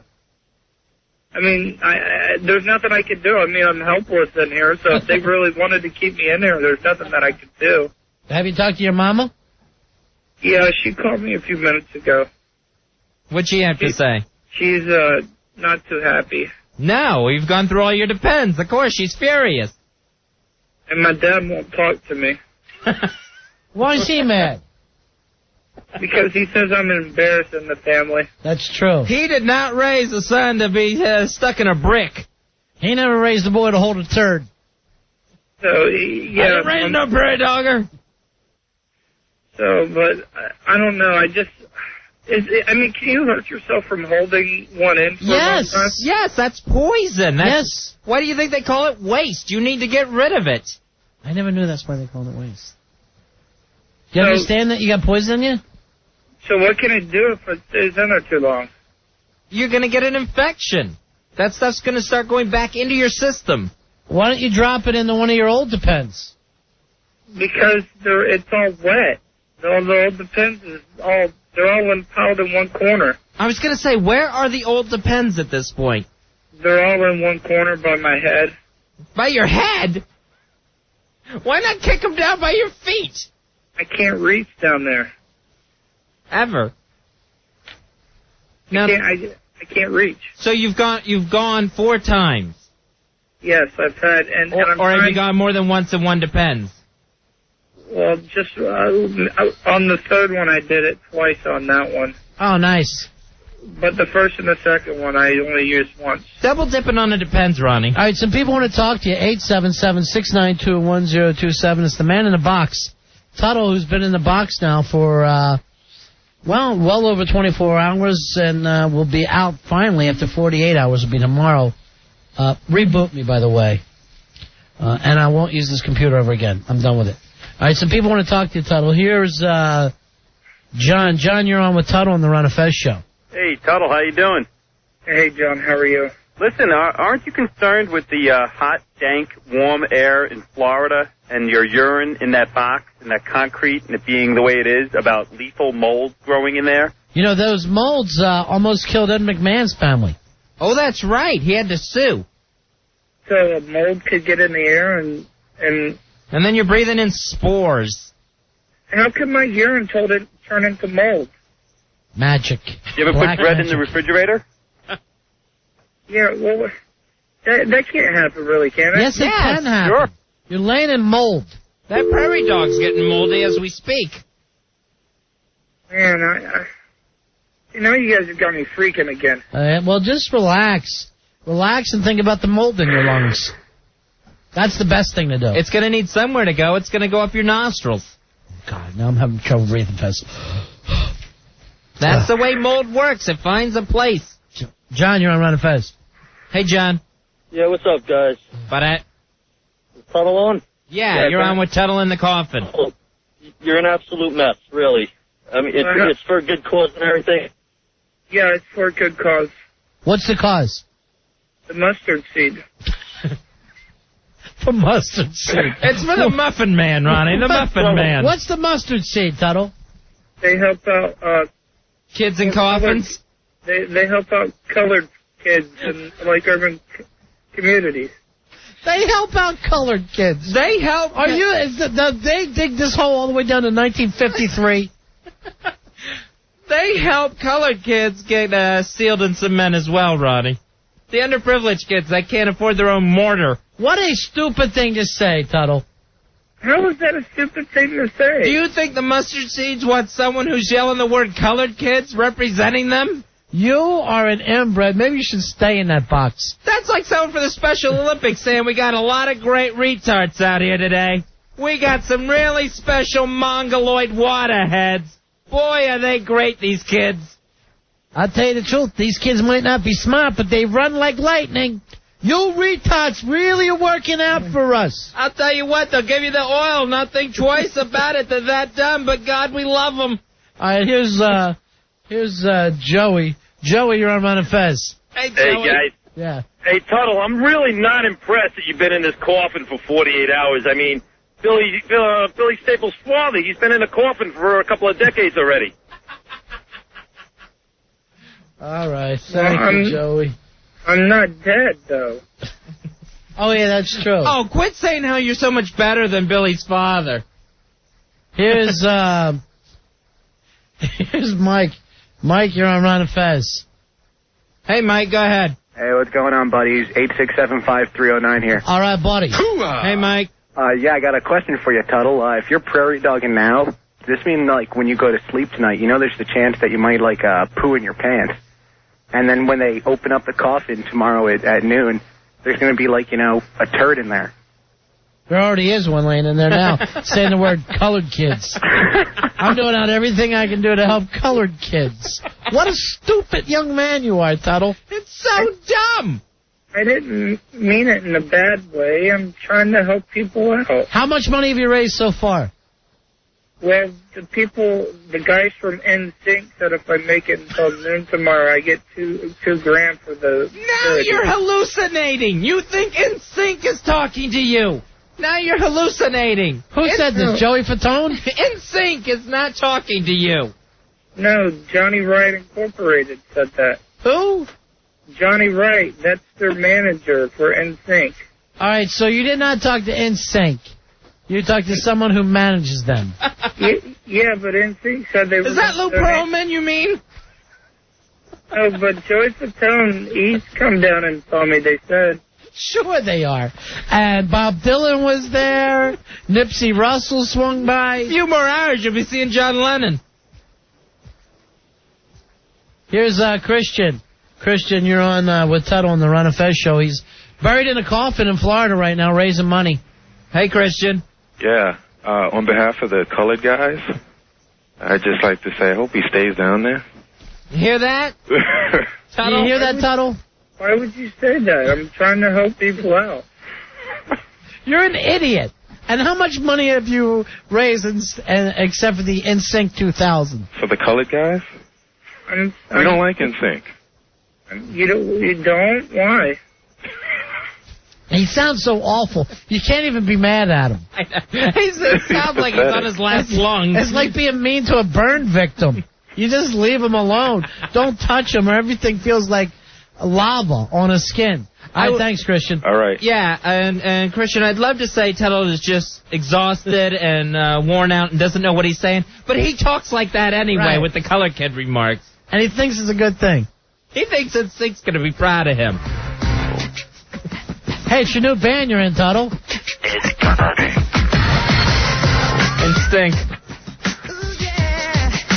I would just like to say that I'm not lying about the NSYNC money. About the colored kids. No, and I didn't mean it. I mean, it's colored kids. What do you raise the money for? Basketball and crack? I mean, is that Tuddle, it would be like the Shriners saying, "Hey, let's help out these gimps." It's awful. All right, instead of colored kids, what should I say? Underprivileged kids, homeless kids, whatever their financial situation is. It doesn't matter what color they are. The mustard seed helps everyone. Well, you imagine. I don't even think there is a mustard seed. There is a mustard seed. They're good people. Good coloreds, or... Here's Jay. You're on with Tuddle. He's down in the coffin. They're the good ones, Ronnie. Sure. Hey, Jay. Hey, Tuddle, you helping these black kids, does that mean you have to stick yourself in a box and try and smell like them when they're in jail? Oh. White people are so scared of black people. Here's Monique. Monique, you're on the air with Tuddle. I'm a little worried because the bacteria in that heat and in that dark can turn into maggots, and they're right by his head. That's true. You're absolutely right. There can't be maggots. Yes, there can be maggots. Yes, they can. Cat food sitting in the sun can turn into maggots. Just need a little heat, a little moisture, and a little darkness.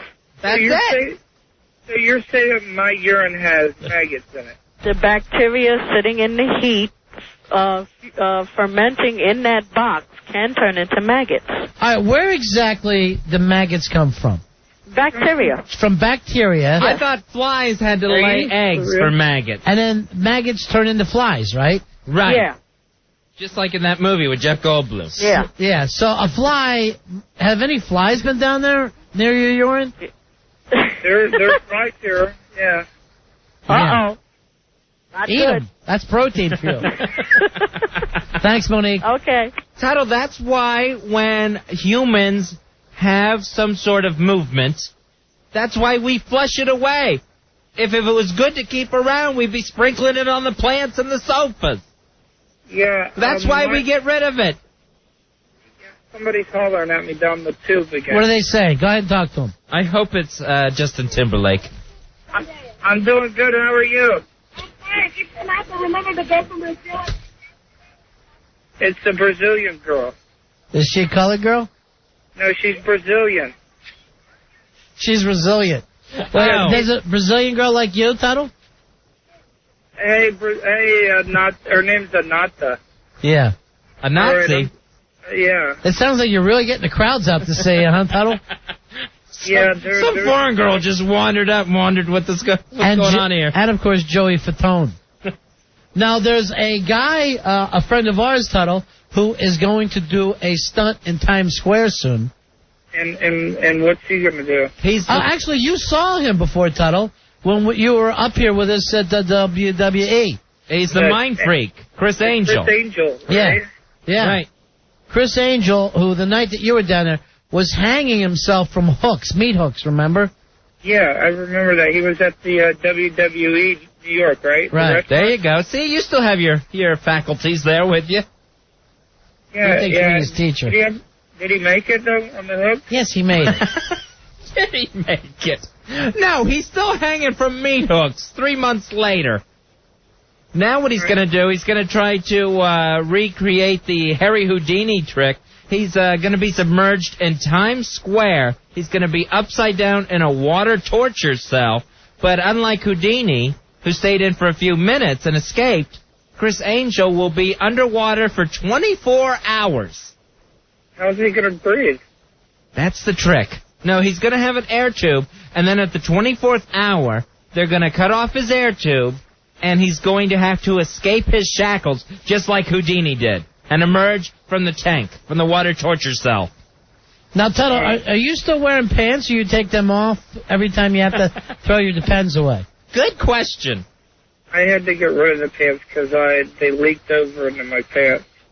You ruined your pants. Those Hagar slacks your mama got for you.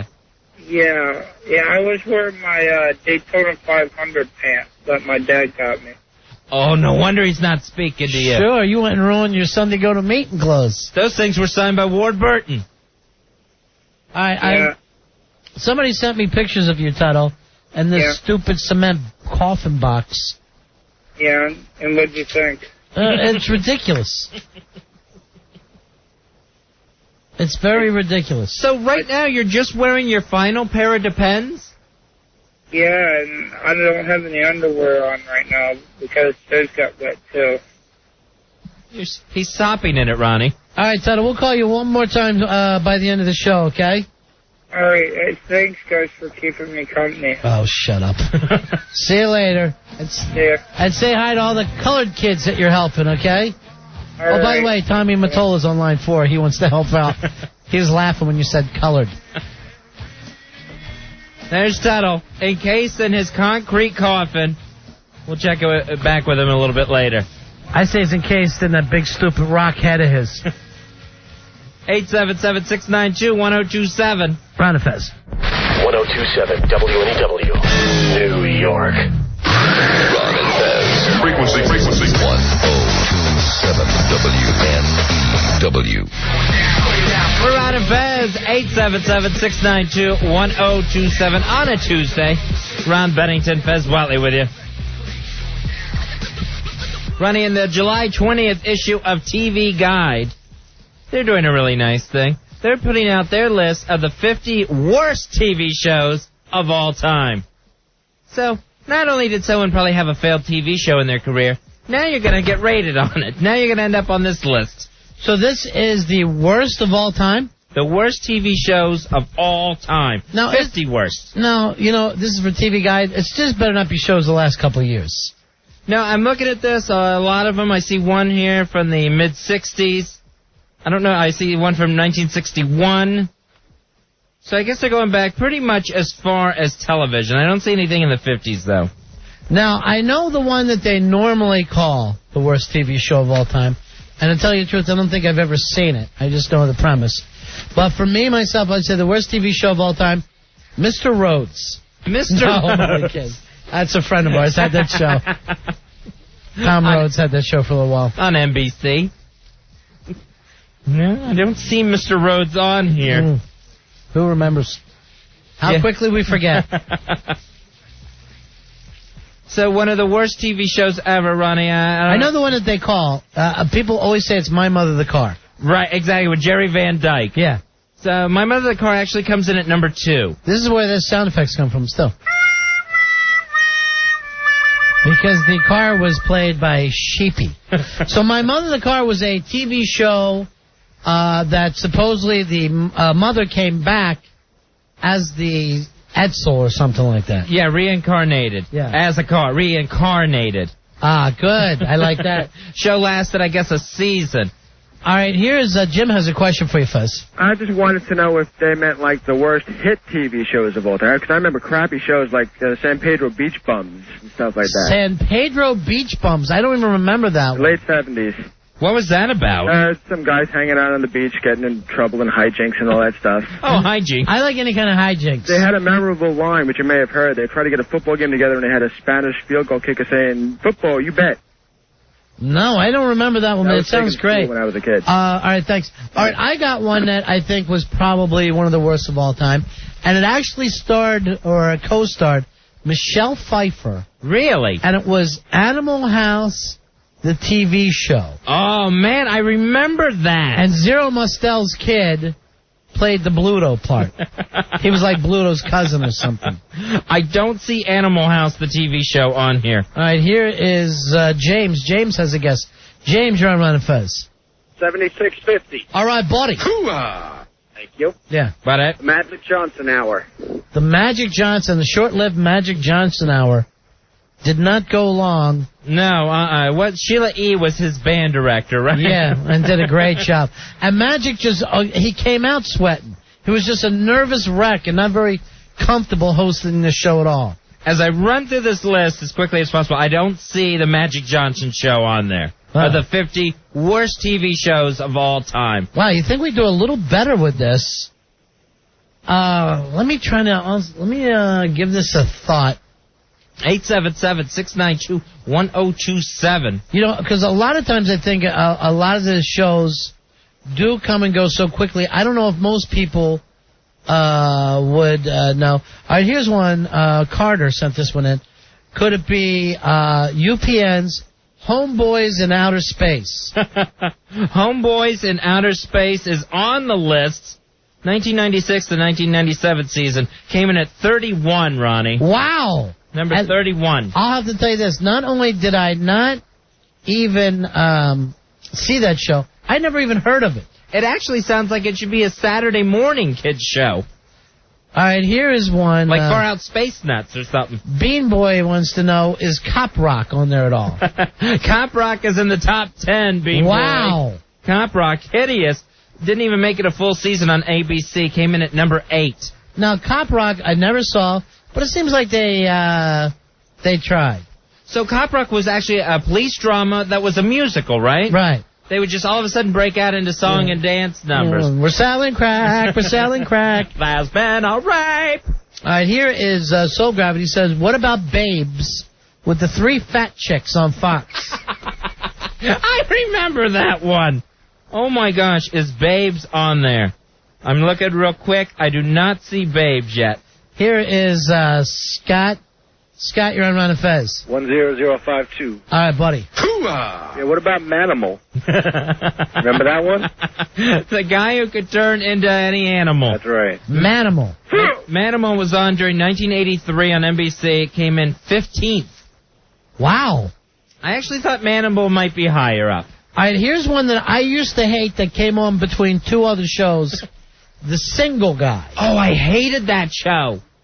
It came on between, what, Friends and Seinfeld or Friends and Cheers? Something like that, like Friends and Seinfeld. Yeah. And they forced you into a bad Single Guy half hour. Oh, God, that show was awful. You know what? That half hour is when I did the dinner dishes or something else. I had a half hour off in between TV time. Didn't make it, huh? I don't see the Single Guy on there with Jonathan Silverman. All right, here's Glenn. You're on Ron and Fez. Yeah, hey, buddies, how you doing? Yeah. Buddies. Aftermash. Oh, that was bad. Aftermash. What characters continued? It was Harry Potter. Klinger. And Radar. All right. Aftermash came in at number 7. Wow. Huge. Oh, and the Korean girl that Klinger ended up marrying. Right. Soon Yi. He should have married the fat nurse who didn't get to talk to the last year. Oh, and Father McCahey was also on that show. Here is Paul. You're on Ron and Fez. Hey, Paul. Hi, I have 2 for you. Yeah. One was Captain Nice. Captain Nice was a secret hero show from the late 60s, I think, Fez. Really? I never heard of it. Around the same time Batman came out. Oh. Yep. Captain Nice came out, also Mr. Terrific. One of them took a pill to become magic. Yep. You know, one of them would actually take a drug to become a superhero. Well, the one with Captain Nice was, his mother was Alice Ghostly, who played the woman in It's Not Nice to Fool Mother Nature from those arcade commercials. Sure. Oh, yeah, and she was also Esmeralda, I think, on Bewitched. It's not nice to fool Mother Nature. And then the other one was Camp Run-Amok. Camp Run-Amok. About the same time as, I think they were back to back. It was like the... You know what? I've never seen that show, but I think my dad has used that, like, this house is not going to look like Camp Run-Amok. Exactly. You think it'd be more popular if it got into the national vocabulary. All right, thanks, man. I don't see either one of those on the list of the 50 worst. Doug, you're on Ron and Fez. Hey, how you doing, guys? It's number 1318. Hoo-ah! Thank you. How about A.K.A. Pablo? with Paul Rodriguez. Oh, that was an awful show. That was a good show, but it was awful. Awful. It was really bad, and it's number 45. Wow, really? Congratulations, Paul Rodriguez. We had someone interview Paul Rodriguez who kept calling him Pablo during the interview, and he got mad and hung up. There was a time someone brought up to me, what do you think is Paul Rodriguez's middays? I don't know. I'm trying to be nice. Someone slip a TV guide under the door. Rob, you're on Run a Fez. Card number 14952. The Chevy Chase Show. Oh, that was awful. That was just horrible, horrible talk show. Chevy Chase Show on Fox in 93 comes in at number 16. Wow. Right below Manimal. Or That's Manimal, bad. not Manimal Claw. Because at least with Manimal, you got a bad role. Chevy Chase was just being himself. Here's Andrew. Andrew, you're on Run a Fez. Andrew, what's going on? Hey, what's up, guys? Hey, buddy. What about the XFL? No. The XFL comes in at number 3 of the worst shows of all time. I'll go on record and say this. I was a big fan of the pregame show. That pregame show was good. The XFL giving credit now to NBC, UPN, and TNN. They all had it. They all share the honors of having the third worst show of all time. Josh, you're on Run a Fez. Yeah, what's up, guys? Hey, buddy. How about that Comedy Central show, That's My Bush? That's My Bush. Done by the same guys who did South Park. Right. I don't see it on the list, but yeah, really bad show. Here is Al. Al, you're on Run a Fez. Hey, what's up, guys? Al, buddy. Yeah, what about Platypus Man? Platypus Man, definitely the worst title ever. It stunk. With Rich Jennings. Not seeing Platypus Man on the list. Mike has a good one here. You're on Run a Fez, buddy. Hi, guys. Card holder 9544. What do you got, pal? What about Baywatch Nights, where the elite team of lifeguards would go out at night and solve mysteries? Well, we can't do it during the day. We're lifeguards. We got to find something to do with our nights. And then it also, after X-Files got big, they start to find ghosts and stuff there on Baywatch Night. Yeah, one time there was like a time-traveling Viking that was on the show or something like that. Yeah, Oh, God. Yeah, they just got all caught up in thinking they'd be the next X-Files. I don't see Baywatch Nights, but regular Baywatch, Ronnie. Yeah? Number 21. Oh, they're insane now, because that's a great show. 21. I dare you to turn it off. I dare any straight man to turn that show off once he bumps into it. And a very nice run, including starting out on NBC and then going into syndication, 1989 to 2001. All right, let me ask you this. What about Saved by the Bell, Fuzzy? Saved by the Bell. I love that show. It couldn't possibly be on here, could it? I'm going to check for Saved by the Bell. I do not see it. I'm not sure. Maybe it has to be prime time. Well, of course, the college years was. Here's Brian. Brian, you're on Run a Fez. Brian, Hey, what's bud. going on? What's up, buddy? Hey, buddy.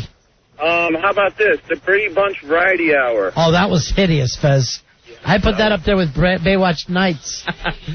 The Brady Bunch Variety Hour on ABC in 1977 came in at number 4. Wow, we're getting a lot of these. We're doing well.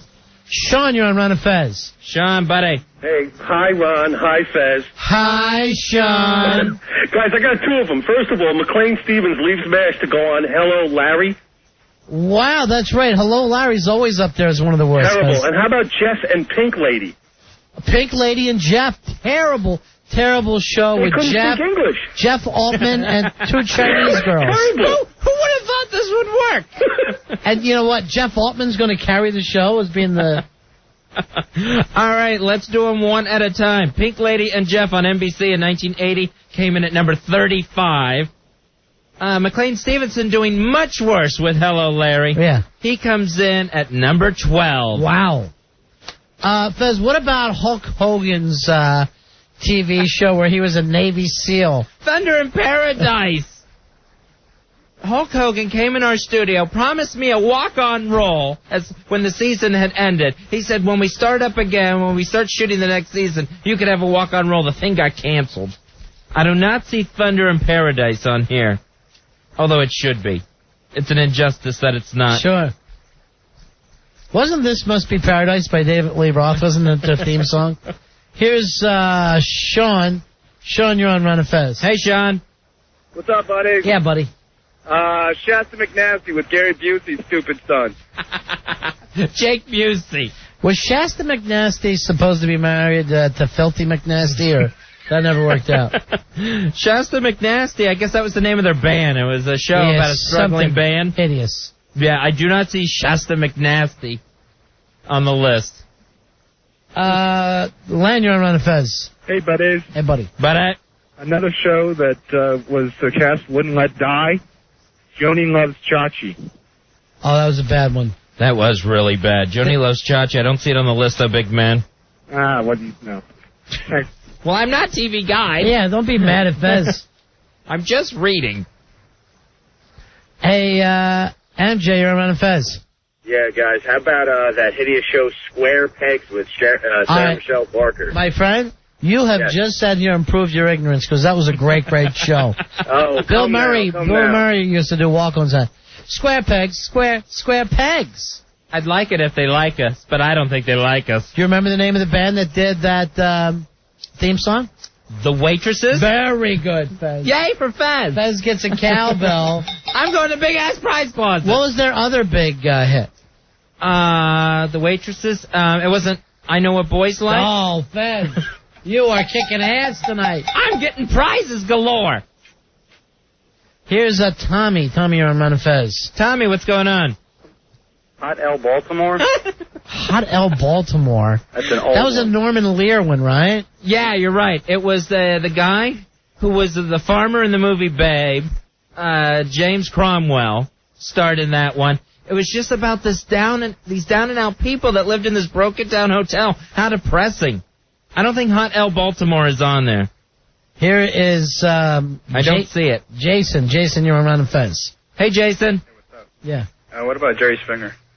The Jerry Springer Show. Yeah. Jerry Springer Show, that is the #1 worst show of all time. Now, that's crazy, because there's been worse shows. And I'll tell you, when they used to actually punch, I used to watch it every day.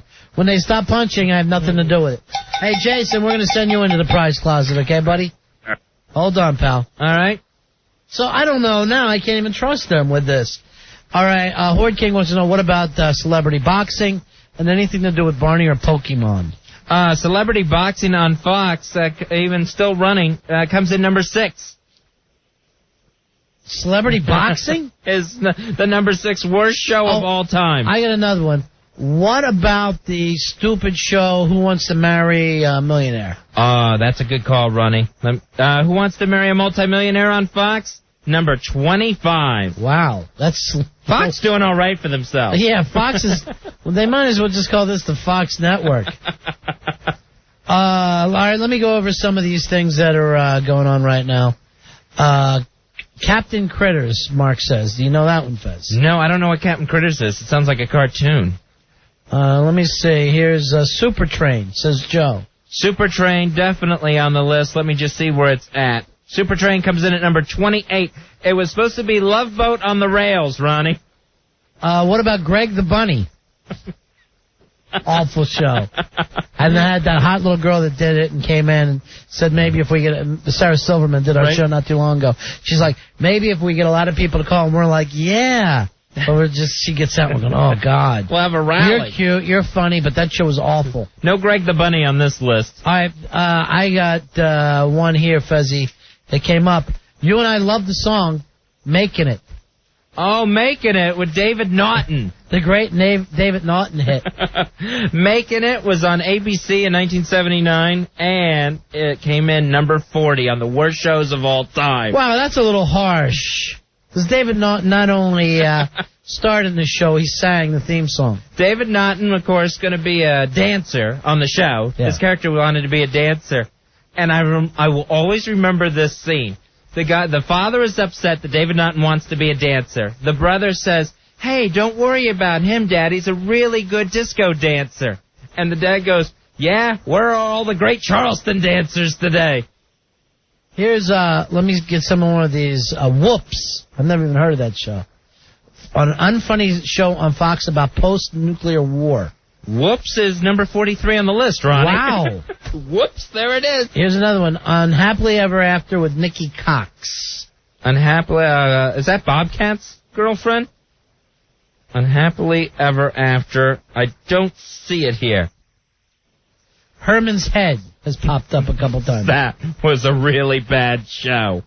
They had all the people playing his emotions actually inside his skull. Don't see Herman's Head here. Very, very bizarre. Joe and Valerie, a big disco sitcom from the late 70s. Don't remember that at all. I don't remember it either. Trying to play off the fame of Making It. I thought Making It lasted longer. No, Making It was a one-season deal. It was, yeah, just 1979. I could have sworn it was a bigger hit than that. How could you not like this?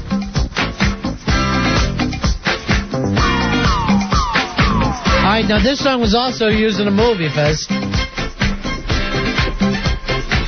Some sort of roller boogie movie? A summer movie. A summer movie. One of your favorite comic actors dances to this. At the big social. Don't worry, he'll be ready for the big social, girls.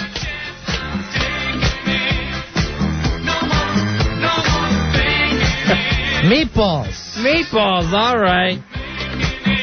All right, Buffy the Vampire Slayer has come up, Fez. All right, let's see if Buffy's here. All right, Frank come up with a good one, too. Learning the Ropes, Lyle Alzao as a school teacher who moonlights as a wrestler. I remember that show.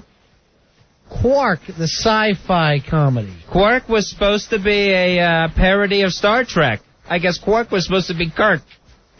You got something, Staples? Yeah, it was about an interstellar garbage ship with Richard Benjamin. He was the captain. Richard Benjamin. Yeah. Really? It was my favorite. I loved it. I don't see Quark on here anywhere, but yeah, that was a really bad show. Tim Thomason was the vegetable guy. Ron Fesmark says, what about the Ropers? That was a bad show. The Ropers come in at number 49. They're just making it. The Ropers. God, I watched that E! True Hollywood Story of Three's Company and how they screwed Norman Fell. They told him they wanted to do a spin-off of the Ropers. He said, no, I don't want to do it. I'm on a hit show. They said, if it lasts more than a season, you can't come back. They gave him a season and a half just to keep him off Three's Company. I'll say this, the fact that guy ever cashed one check means he's a lucky, lucky man. What about the Richard Bay show? I don't think enough people even saw that for it to be considered a real show. Was that just local? I know, well, it was whoever was, if the cable system picked up... OR. Yeah, WOR. Then you got it in your town. Yeah, so that's still local. Right. Local, not really syndicated, just happened to be on cable. Right. 877-692-1027. Are you Scott? Scott, you're on Run Fez. Hey, Scott, what can we do for you? Hey, how you doing? Card holder 1628. Hoo-ah! There's your hoo-ah, buddy. Thanks. How you guys doing? How about VIP? That's the Pam Anderson show? Yeah, that just got canceled. No, not on the list, buddy. Here's too much respect for Miss Anderson's work. Jake, you're on Run Fez. She made it for her other show, though, Baywatch. What do you got, Jake? All right, you guys remember that show, American Gladiators? Sure. I mean, it was funny to see them, kick each other's ass, but it was still the stupidest thing ever. Yeah, it was a bad show. It was only good when someone broke an ankle. I don't see American Gladiators on here, though, Jake. How many of those robot war shows? There's 7 of them now. And now China hosts one. There's BattleBots, Junkyard Wars. Hi, I'm Joni.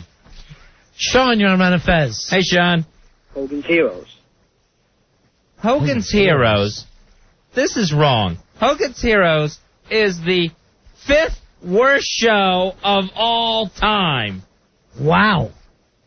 According to TV Guide. I think a lot of the critics were mad because the Nazis came off kind of fun. Hogan's Heroes, that was on the air, let's see, 1965 through 71. God, there's been a lot of bad TV. So that's a hit show that's on the worst list. You know what they say is the hit show of the summer right now? Is that stupid show where you're getting judged by Michael Jackson's brother and some It's like American Idol? American Idol. Everywhere you turn around, people were either talking about it or in some magazines. I saw it once. I thought it was hideous. That's actually on the cover of this week's TV Guide. You're kidding. I think it's either this week or last week. American Idol.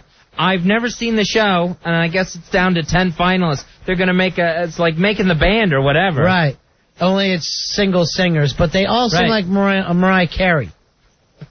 Here's James. James, you're on Ron and Fez. Hey, James, what's going on? How you doing? Yeah. Hey, remember that show, The Greatest American Hero? That was a great show. Oh, come on. With William Catt.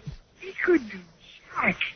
Yes, he was learning. He had the suit. He just didn't have the manual, I guess. All right, here's some more that are sent on the Instant Feedback Fest. Futurama. That's an awful show. I got to agree with that. Love American Style. I thought that show was fantastic. Love American Style. That was excellent. Yeah, that was the show where you'd always be thrilled if you liked the guest star. And then you'd wait for their segment to come on. Yeah, but it was like the guest star was like Joanne Worley. Yes, my favorite. Knight Rider is on here. Knight Rider, let's see. I do not see the Knight Rider. I don't see the talking car on here. Phil says when things were rotten. That was actually kind of funny. That was Mel Brooks. Right, that was a Robin Hood sitcom, right? Yeah. All right, this one's... With Dick Gautier. The Odd Couple. The new Odd Couple, I mean. Oh. With the two black guys. Right, with, was it Damon Wilson and Ron Glass? Yeah. Lamont and the guy from Barney Miller. What about The Chair?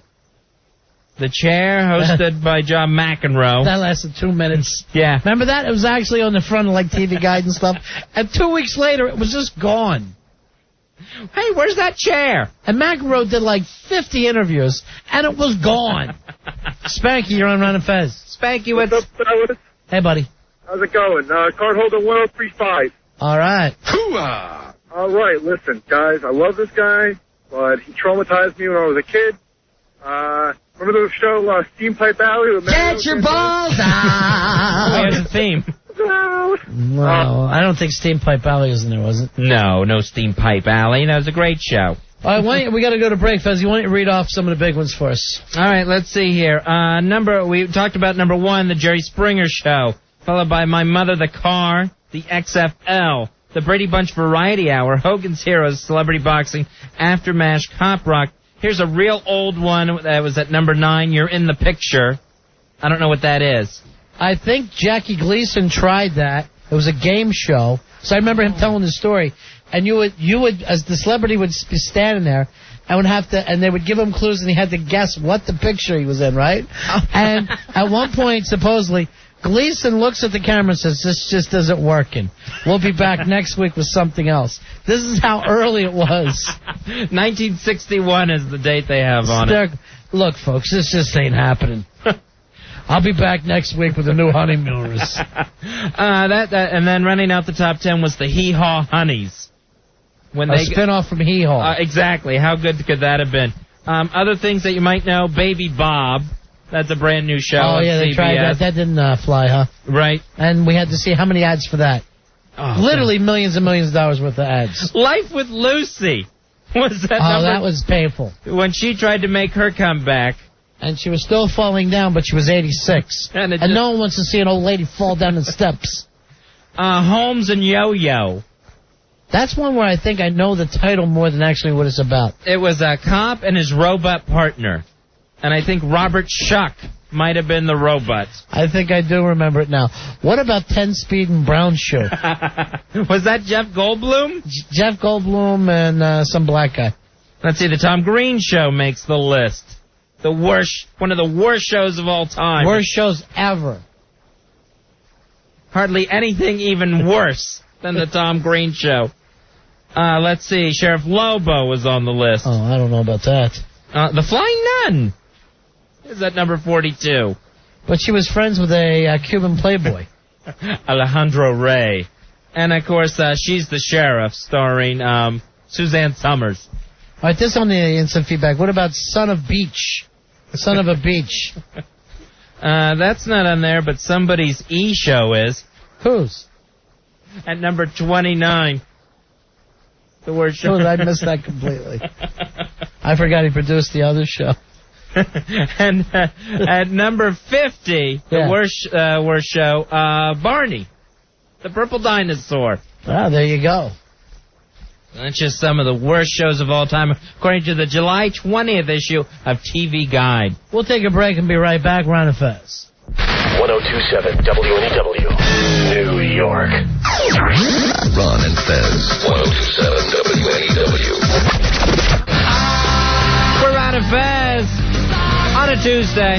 Looking forward to the upcoming Ron and Festival of Rock and Ribs.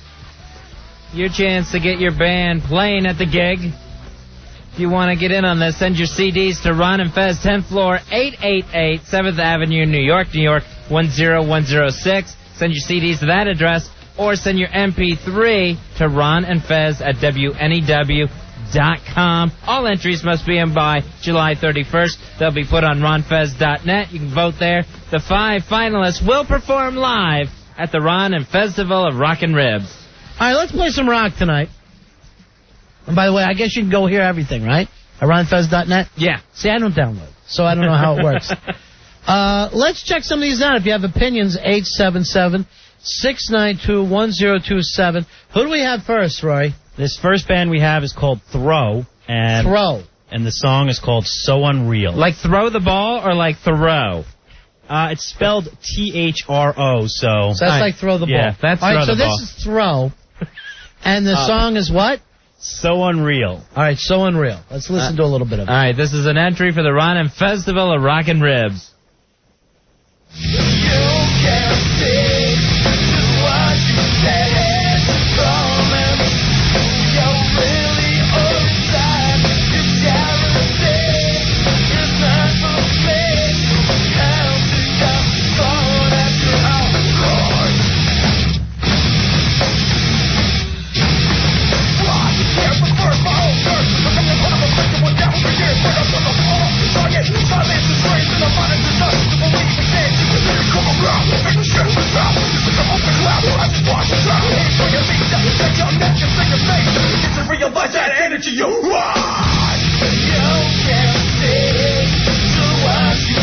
That's Throw with So Unreal. Oh, Throw. I'm digging them in a big, big way, Roy. I'll tell you what, it's like rap meets speed metal there, huh?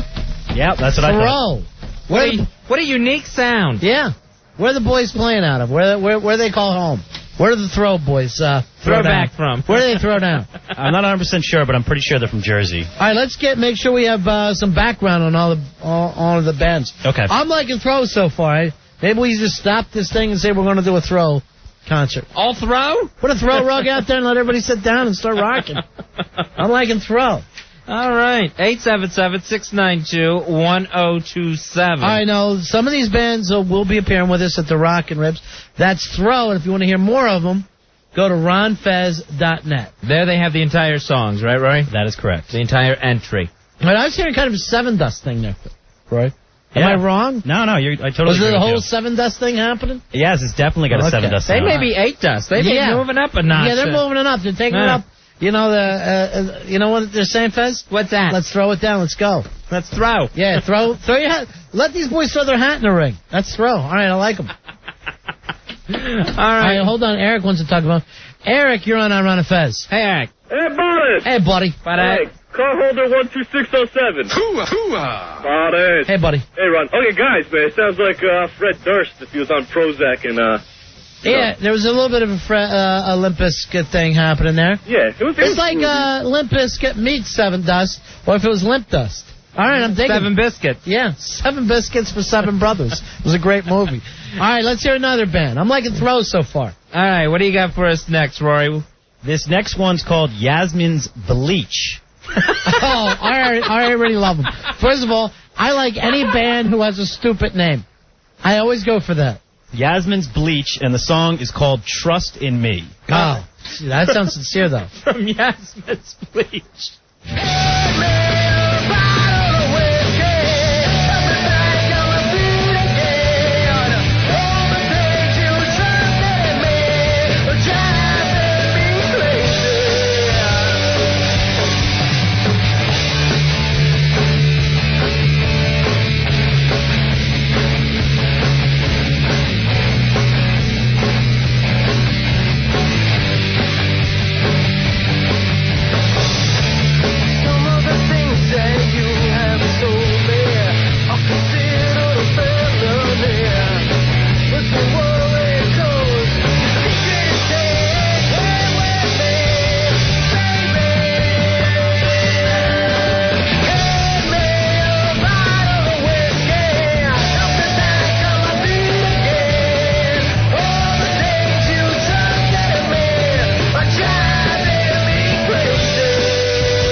right, Yasmin's Bleach. All right, you know where I'm going to throw Yasmin's Bleach in?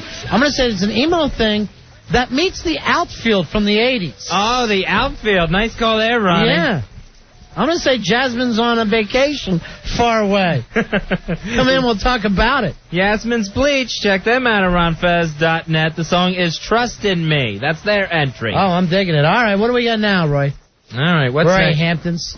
The next Because we're making the band here, okay, tonight? Okay. We're going to find out the bands that we're going to, and, you know, the instant feedback of phone lines just lighting up if you want to be part of this. 877-692-1027. This next one is called, the band's name is Johnny on the Scene, and the song's called Wasted Life. Wasted Life by Johnny on the Scene. Yes. An entry in the Rockin' Ribs.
Johnny on the Scene. The song is Wasted Life, one of our entries. All right, I'm picking up Blank 182 or Sum 41.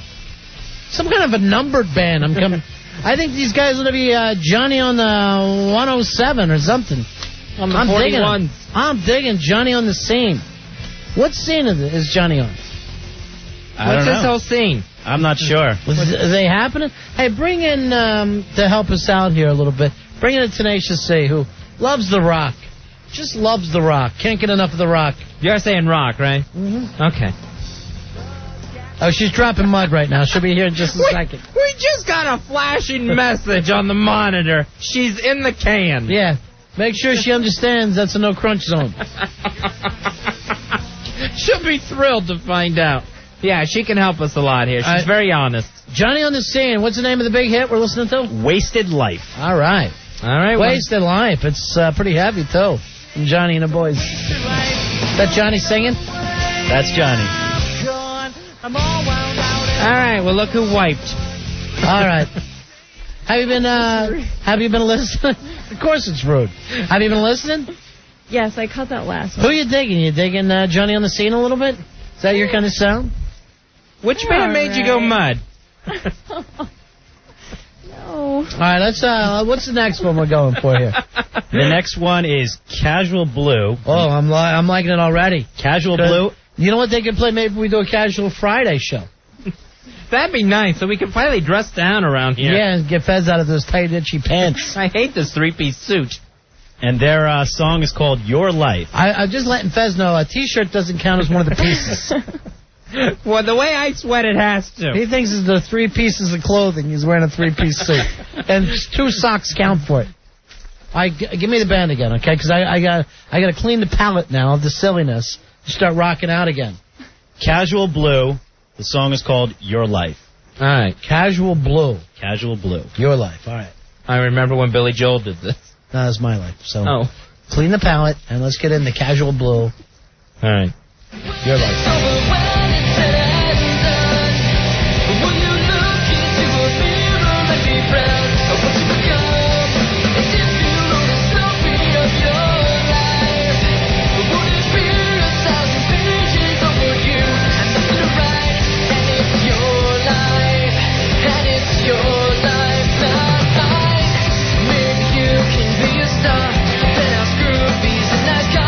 Maybe you will win awards and you have national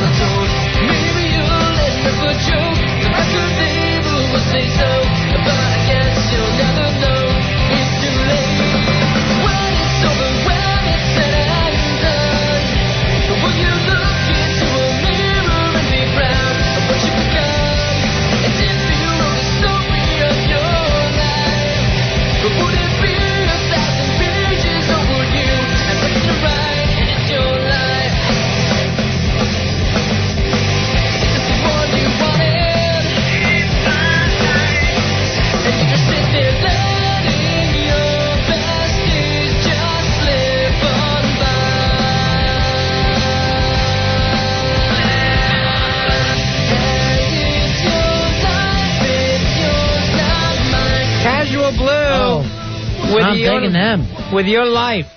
These bands are singing a lot about life. Casual Blue, I'm telling you right now, more hooks in a tackle box. Because I'm telling you, that's radio-friendly stuff there, my friend. That's crossover potential.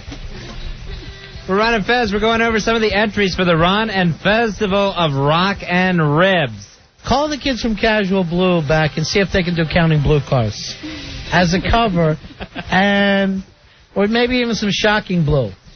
Or that Deep Blue something with that Tiffany's, Breakfast at Tiffany's song that I love so much. All right, we got Mark on the line right now. He's from Fez's favorite band. Hey, Mark, you're on Ron and Fez. Hey, Mark. Hey, what's up, guys? Hey, how you doing, pal?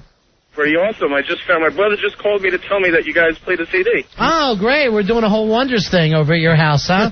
Where people running down the street. You like that, huh? Yeah, I'm digging it. So you're from Yasmin's Bleach. Yeah, what do you think? That's a great name for a band. Good name on the pun on the girl who does coke? Oh, yeah, well, you know, Yasmin Bleach, don't make it bad person. From Baywatch. You know, actually, I think it's a disease. Let's play a little bit of the band here. Mark's band. All right. Trust in Me is the track.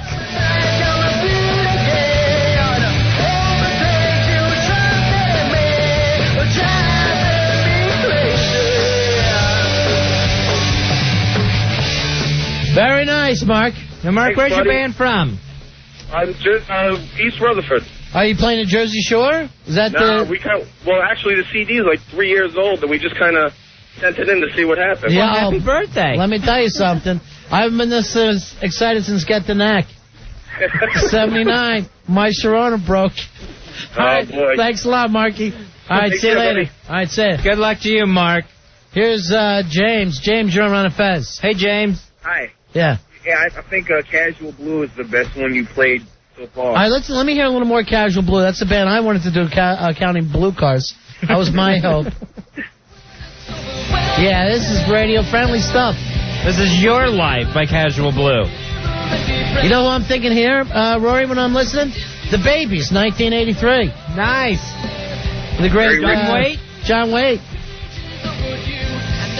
These guys are actually out of Pequannock, New Jersey. Nice. They should have called themselves the Vernal Pequannock. No, they can't. They got the whole Casual Blue thing going. It's their sound.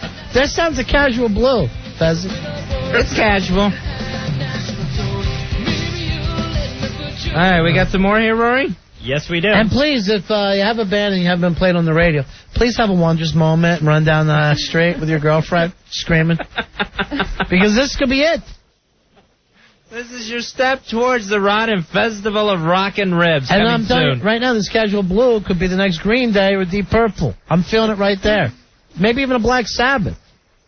You don't know right now. It could be the Red Rockers, Sammy Hagar. You don't know at this point. They could be anyone but James Brown, I think. This next one is Knuckle Sandwich. Oh boy, this is a tight-fisted band here coming at us, huh? No, you'd be surprised. Their song is called American Song. Oh boy, that's Is that Toby Keith thing where we send our boots to Peter Jennings? No, this is totally different. Oh. This is Knuckle Sandwich. Oh, different. And it's American song. A song? Is it Song, American Song. Yeah. All right, let's Knuckle hear it. Sandwich. I wish we had this for the 4th.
Knuckle Sandwich with American Song. You know what I was thinking? It kind of reminded me of a Tom Petty, American Girl. It even reminded me of Graham Funk with that American Band. It actually even reminded me a little bit of Paul Simon with an American tune. What about Elvis with his American trilogy? I think it did remind me a little bit of Elvis. A little bit there. No, I'm picking up here is, what are we looking for? Their next tour date. Is that what we got coming up here? They're going to play on the 19th of this month at the Hamilton Street Cafe. I'll be there. Bound Brook, New Jersey. All right, with Sandbox on the card. You know what? I'm picking up a Quiet Riot sound for myself. This is mental health. I'm slamming it out to mental health. I was thinking a little Zebra Head myself, where it's nice catchy beat, and then it gets really hard. Zebrahead actually wants to do our gig, so... They have to enter like anyone else. Tom, you're on Ron and Fez. Hey, guys. Yeah, I really like that American song. Sounds like the Blasters to me. All right, yeah, there's a Blasters thing happen. It's definitely, we're in the 80s, and we're rocking hard. Cool. We're rocking the suburbs. Sure. All right, see ya. We're rocking the burbs hard. You want to hear any of these songs in their entirety, you can go to ronfez.net. Oh, they have the whole songs on there? They have just a clip, and then they have the whole song. So if you have a slow download, you can just listen to a clip of it. But all right, this one's American song? American song, yes. Yeah, Knuckle Sandwich. Knuckle Sandwich. I'm a little intimidated by them with the name, but I'm digging them. Scott, you're on Ron and Fez. Yeah, I'm hearing Young American by David Bowie. It does have a very young American sound to it. All right, say it. Thank you, Scott. 877-692-1027 if you'd like to comment. And, of course, if your band wants to get in on the Ron and Festival Rock and Ribs, submit your song entry by July 31st. You can send a CD to Ron and Fez, 10th floor, 888 7th Avenue, New York, 10106. Or send your MP3 to Ron and Fez at WNEW.com. That's RONANDFEZ at WNEW.com.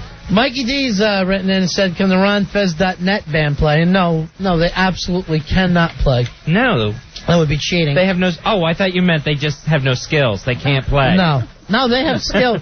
They do a song called L.A. Woman, and I don't know how to tell them this, but the Doors did it. And I don't want to say that to Mikey D, because, you know, I know he's never loved Queens, but another band from California did that. All right, what else we got here, Rory? I'm ready for more rock. What's next on the list? All right, this next one... I'm ready to bob with the ball now. What do we got? What's happening? Well, I want to try to get on one more slower one. Yeah, let's slow it down a little bit so some of the older folks can dance. This is called the Chris Cole Project. Hold on. Colin wants to talk about the American tune we were here. Colin, you're on Ron and Fez. Hey, what's going on, guys? Yeah. That song kind of reminds me of Dexter Holland and Offspring, no? Yes, it does. It definitely does. Yeah, there's an Offspring sound there. Or at least Dexter's Midnight Runners. Come on, Eileen. All right, what was the next one you were introducing, Rory? The next one is the Chris Cole Project. All right, Chris Cole has got a new project, does he? Yeah, and the song is called Life is What You Make It. Another That's life song. True. Here's the thing. They're right, though. Life is what you make it. So far, I like that song already on the philosophy. The Chris Cole Project. All right.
The Chris Cole Project.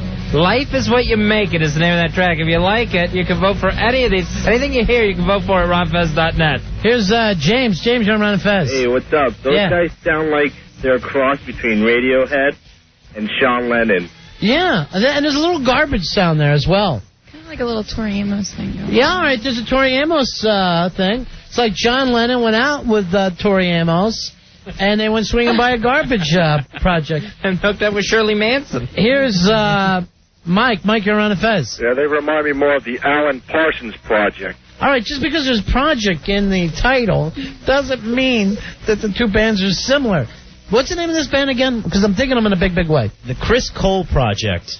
I would Chris, change a boy or girl? Here's what I do. I would change it to Chris Cole Chamber and get back to us. Chris Coldplay. Yeah. I actually think she sounds a lot like Paula Cole. Because of the Cole thing? No, I think she's just actually got the voice. What about Natalie Cole? Hey, Anthony, you're on Ron and Fez. Yeah, I agree. What about like a Nat King Cole or a Paula Cole? You know what I mean? You're just getting hung up on the Cole. It's the Chris Cole Project. I think they're going to be the next big thing. Randy, you're on Ron and Fez. Randy. What it is? Buddy. So that song reminded me of my 5th grade science project. All right. That's just being wise ass. I'm kind of That's not helping. You know, we're having the rock and ribs. What if we had some Chris Cole slaw to go with the ribs? I think you guys are a little hung up on the Cole part of it. And just more pay attention to the sound more than what they're called, Fez. That's your problem right now. All right. Here's Lee. Lee, you're on Ron and Fez. Hey, Lee. man. How you doing? How you doing, buddy? What can we do for you? Man. How you doing, buddy? Yeah. I just wanted to thank you for playing the Knuckle Sandwich song. Oh, you're with Knuckle Sandwich? No, man, I'm with the label. So you know the boys pretty well? Oh, yeah, they're good guys. Where are they from? They're Jersey boys, right? Jersey man? Yeah. Yeah. Yeah, they play around out in Pennsylvania. Yeah. They're starting to move out. So Yeah, it's sure, really cool. sure. I'm Nice. taking the song. They got a following, Lee? Yeah, it's starting, man. It's starting. It's their first album going out, and it's exceptionally excellent. The whole thing is put together wonderfully. Hey, you're preaching to the choir now, Lee. Hey, Lee, what's the name of the label? Resurrection Records. All right, thank you, my friend. All right, man, take care. All right, see ya. Thanks for the call, Lee. It's Knuckle Sandwich's label. Normally, when in the old days we play a little something, we get a little something back for it, Lee, but I'm sure those days have, passed. We no longer says, smells like a hit, and I'm ready to get it on. Let's get it on lunchtime. Let's get it on right now. Let's finish chopping this up, and then we'll get the record on. 877-692-1027. We're ready for some more rock. Roy. Okay. For those about to rock, Roy, we salute you. I'm saluting you right now. This is the last fire. This is the last slow one that we have here. Oh, then we start rocking hard? And then we'll go real hard again. All right, then we're going to go hard at the end. Then we're going to start getting ugly? Yeah, I figured we, just have a little dip in the in the rock. Right. It's the wave, sure. Yeah, sure. This band is called Rubberville. Nice. All right, let's bounce it on there. Let's see what happens. And the name of the song is Beautiful Losses. Beautiful Losses by Rubberville. I'm Ron and Fez.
Fez, I'm digging a big, big way. Beautiful Losses here.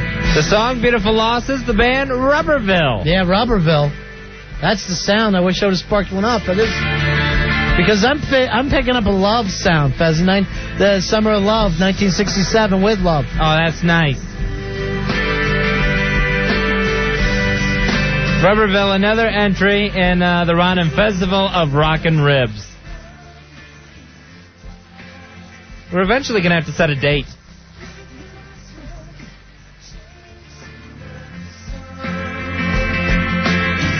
Eli, you're on Ron and Fez. Hey, Eli. Yeah. I'm hearing Beautiful Lawsuits by Air Supply. Nice ass. Beautiful losses. That's the nice thing about this competition. You get all kinds of different styles. Right, I'm digging this. And you can vote for your favorites at ronfez.net. Just to be sure, though, let's not have them follow thrash bands if they're in. Oh, of course not. You know? The winning 5 will perform at the Ron and Festival of Rockin' Ribs. I'm picking up a Radiohead thing here. And more of a Coldplay thing, too, Fez. And then that was it. It ends cold. It ends cold right down on the track. Ends cold. All right, what else we got, bro? The next one we got is Imaginary Bill. Oh, that sounds like Fez's brother-in-law. Imaginary Bill, and the name of the song is Charles M. All right, that's going to be confusing. I'm going to tell you right now, this better not be about Charles Manson or I'm pulling it. I heard the Charles M. It says Charles M. If the word Helter Skelter comes up, I'm pulling it. We don't need that. Okay. Okay? Okay. I don't need a Tate LaBianca thing on my hands here. I'm careful about what I play for the kids. Okay. And Staples has an entry, Imaginary Bill W. All right, here's Imaginary Bill with their song, Charles M.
Imaginary Bill is the group. The song is Charles M., an entry in the Rockin' Ribs. I'm going to tell you right now, radio friendly, my friends. That sounds like the Birds move into Lemonhead, move into Weezer.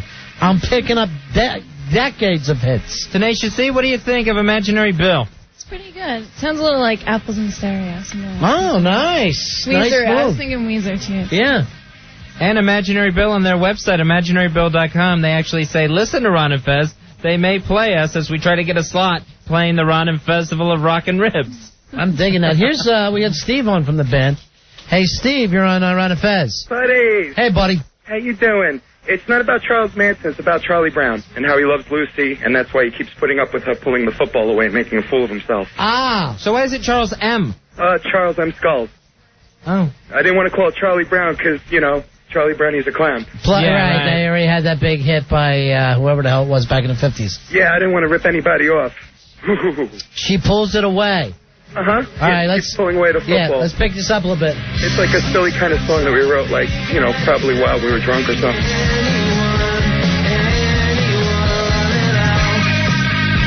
A little heartbreaking there. I felt my heart breaking a little bit there.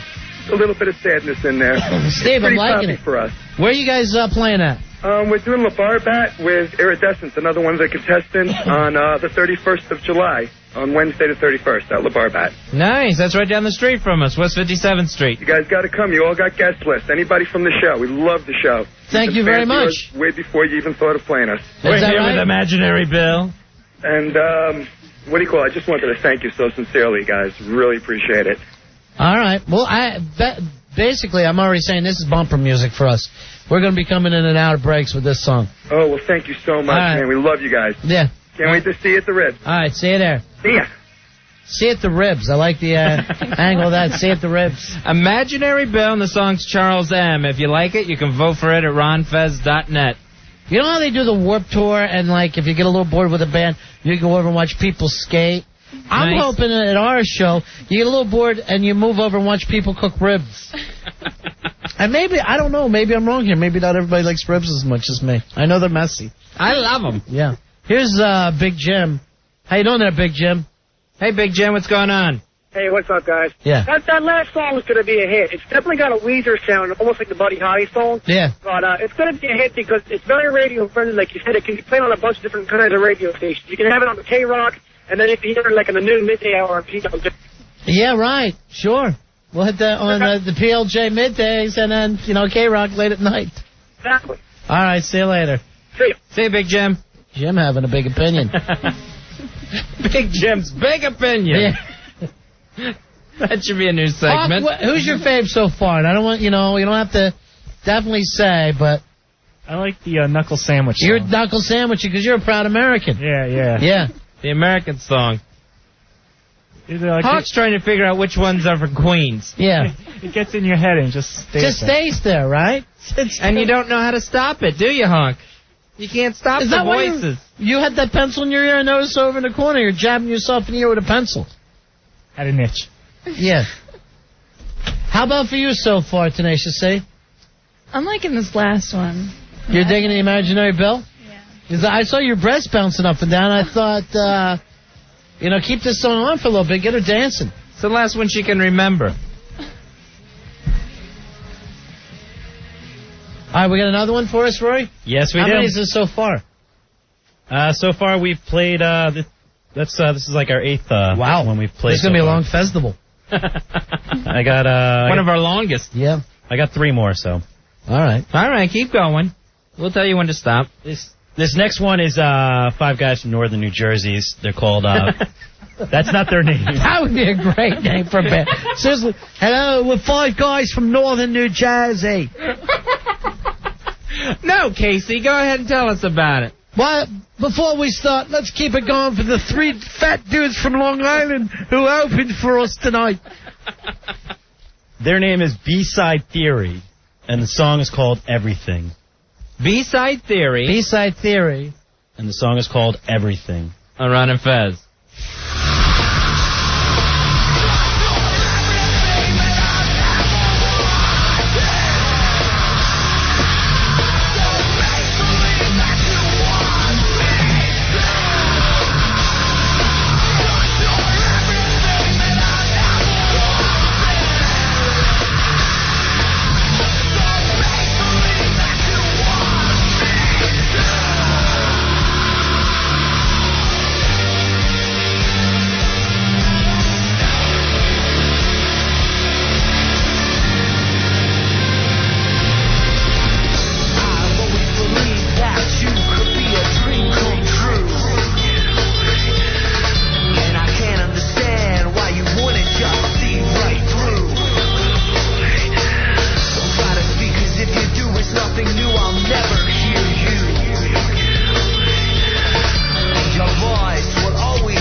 B-Side Theory. Their song is Everything. Before I comment, I'd love to hear the A-side, just to make sure I know before I go right to B-side. That's kind of a POD meets Lincoln Park, like a nice POD park. Here's Steve. POD. Here's Steve. Steve, you're on Ron and Fez. You guys gonna set a date? Yeah, we don't have it yet. All right. What about a place? We're between 2 different clubs. One in Manhattan and one in Jersey. We haven't made up our mind yet. Oh, cool. Definitely. I'll be down. All right, cool. Later. Thanks, Dave. Talking about the Ron and Festival of Rockin' Ribs. B-Side Theory, they're one of the entries. This one I think frightened you a little bit, didn't it, Fez? I saw you It made a little me nervous. When I hit the button, I jumped. It came out harder than I was expected. Now, is this the band that made you forget about Knuckle Sandwich, or what's happening over there, Hawk? You still got them in your head? I think this is my new favorite. Yeah? A lot of Whatever the last thing you heard is. Yeah. It's always your favorite. By the way, Knuckle Sandwich should be playing the Poconos. They're moving in the PA now, out of Jersey. Right, they're not Knucklehead Sandwich. They're just Knuckle Sandwich, right? Here's Rick. Rick, you're on Ron and Fez. Rick. Yeah. Buddy. Yeah, B-Side Theory sounds like a mixture between Red Hot Chili Peppers and Incubus. Oh, there you go. Like, so it'd be Incupeppers. Or Chinkubus. I don't think we should put a chink in there at all. Sarah Silverman got a lot of problems with that. Here's Trish the Dish. Trish, you're on Ron and Fez. Hello? Yeah, Trish, what's going on? Hi, I'm still waiting for my favorite band to come on. Who's your favorite band? Echo Station. Echo Station. We have them ready for tonight? We don't have them ready for tonight, but, we got a lot. We will be playing. There's all kinds of CDs in here. Where do you see Echo Station at a lot? I see them. They were at La Bar Bat a few weeks back. Uh-huh. Rocking. They rocked that place hard? Oh, yeah, they did. Definitely. Yeah. So you know that they sent something in, they entered? Yeah, I listened to their stuff that they have up there. Real good, real good. Yeah, but we just can't, we can't go out and grab them. If they entered, they entered. Yeah. I hear you. Did they enter the contest? Yeah, they're in. They're on the fourth page, I think. On the fourth page of the RonFez.net. Okay. Yeah, we'll probably be moving through all the pages. Is that the way we're doing it, Roy? Well, I'm pretty much taking when they first sent them in. Yeah. All right. Hey, Ronnie. I got to go through That's and edit. fair. Yeah, baby, what can I do for you? Just one request. Yeah. I'm leaving the country to go to Australia on August 6th. I mean, on September 6th. Yeah. Can you have it before then? Yes, we definitely will. This will be a Awesome. summer gig. It will Nice, definitely buddy. be an August gig. Okay, Nice. baby? Thank all you, right? Ron. And, Bye. and when you get over there, hang 10, all right? All right. All right, see you later. There you go. Shrimp on the Barbie. It's going to be a summer festival. How quick before we're sick of the name festival? Before the end of this show. Anything that you think is witty at first never ends up being witty in the long run. It's just annoying. All right, we got a couple more bands to play, right? Yep, I got two more. All right. What's the next one? Rory Hampton. This next one is called The Dry Heaves. Oh, jeez. And the name of the song is Giant Need. Giant Need what? Just Giant Need. Okay. The Dry Heaves. I run it fast.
Dry Heaves. The song is Giant Need. I'm digging this, Fez. That had a petty sound to it. Oh, yeah. This is Guttermouth meets the Ramones. That's what it is to me right now. But I could have sworn they were singing Giant Knees. No. Giant Need. Giant Need. N-E-E-D. Giant Need. He's got a giant need. And it's the Dry Heaves. Yeah. Giant need, Fez. Ah, now I understand. It's like having a Jones. Oh, all right. Not just like big knees. No. All right. No. Good.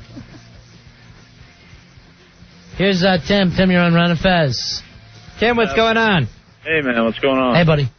I'm wondering what the deadline is to send in my music. Tonight. No, the 31st.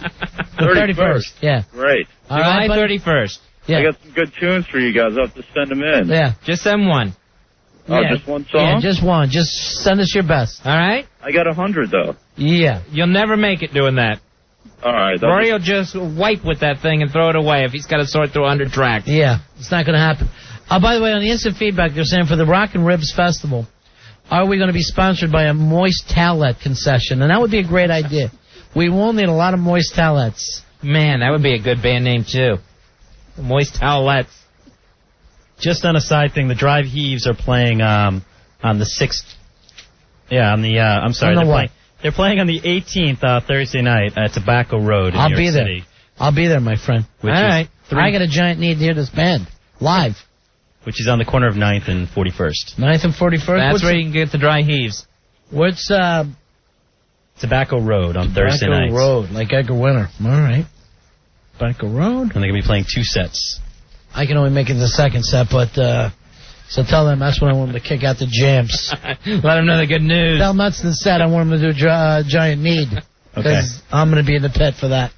I will. I'm going to be in the effing pit. And don't even get close to me, Fezzy.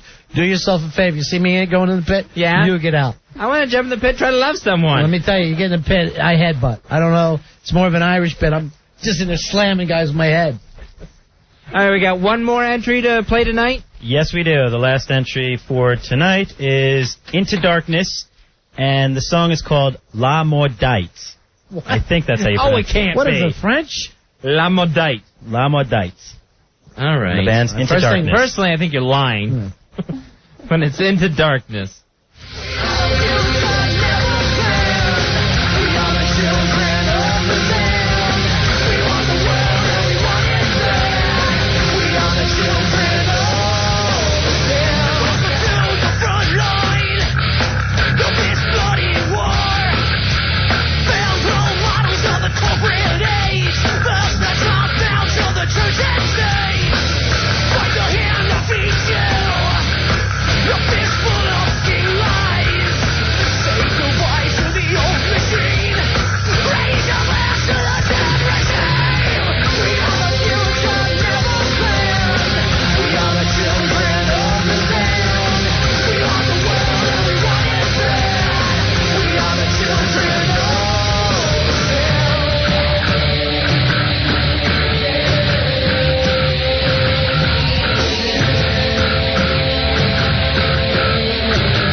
Into Darkness.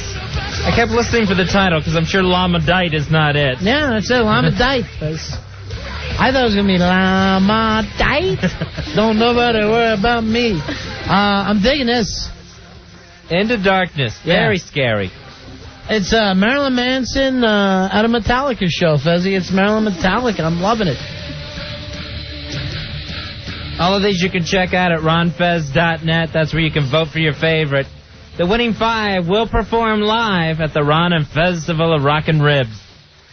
Here's Gerald. Gerald, you're on Ron and Fez. Gerald, what's going on? Hey, Gerald, go ahead, buddy. Yeah, I'm just calling. A friend of mine called me. I'm a big fan of the show. I wasn't listening, I'm not going to lie. You're a huge fan then, aren't you? No, I'm a very big fan. But and he said you played my band, and I didn't believe him, so I just called to make sure. What's your band? What's your band? B-Side Theory. Yeah, we did play this. Everything. Ah, cool. Thank you very much. I appreciate that. So Now what do you guys think? Where are you from, Gerald? From Fairfield in Jersey. Ah, fair. A lot of Jersey rockers. Yeah, actually, these guys in the Darkness we played with a few times. Real cool guys. Yeah, they're great. We had them in. Yeah, I was on ronfez.net, though, and I didn't see us, and I was like, those rat bastards aren't going to put us in. No, it hasn't. You know, all this stuff takes a little while to get up there. No, that's great. Thank Yeah, you we're so just much. getting tons of music. Yeah, and you know, it won't. We won't even close the doors until the 31st. That's wonderful. Yeah. Thank you very much That's again. it. Have you guys played with Into Darkness? Yeah, a few times. Yeah. What do you think of them? They're good. Good bands. Yeah. There's a lot of good bands, actually, in the Jersey area. I got to Yeah. get some of them to send you some CDs. Well, let's just leave what we have now. All right. Thanks a lot, my friend. Thank you. Take care, guys. That's Joe from B-Side Theory. That's his song we're playing right now, Everything.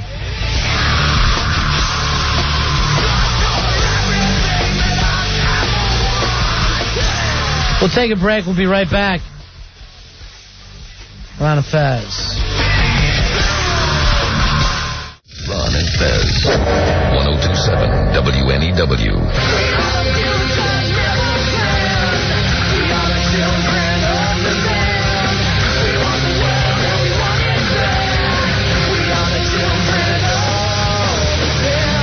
We're Ron and Fez. Playing some of the entries for the Ron and Festival of Rock and Ribs. That'll be coming soon.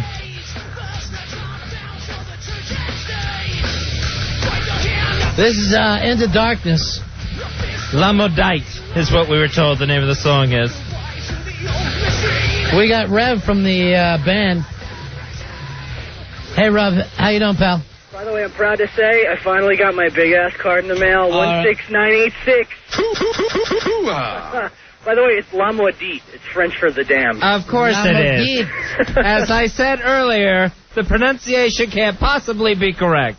There's a funny story with that, but What I'll tell is you it? sometime at a bar or something. You just read the Vampire Chronicles? You're all caught up into that deal? Maxim Magazine, they had an article about festive beers around the world. And the original name of the song was The Damned, and I was reading this article as we were writing it, so had to change it. It was like Kismet.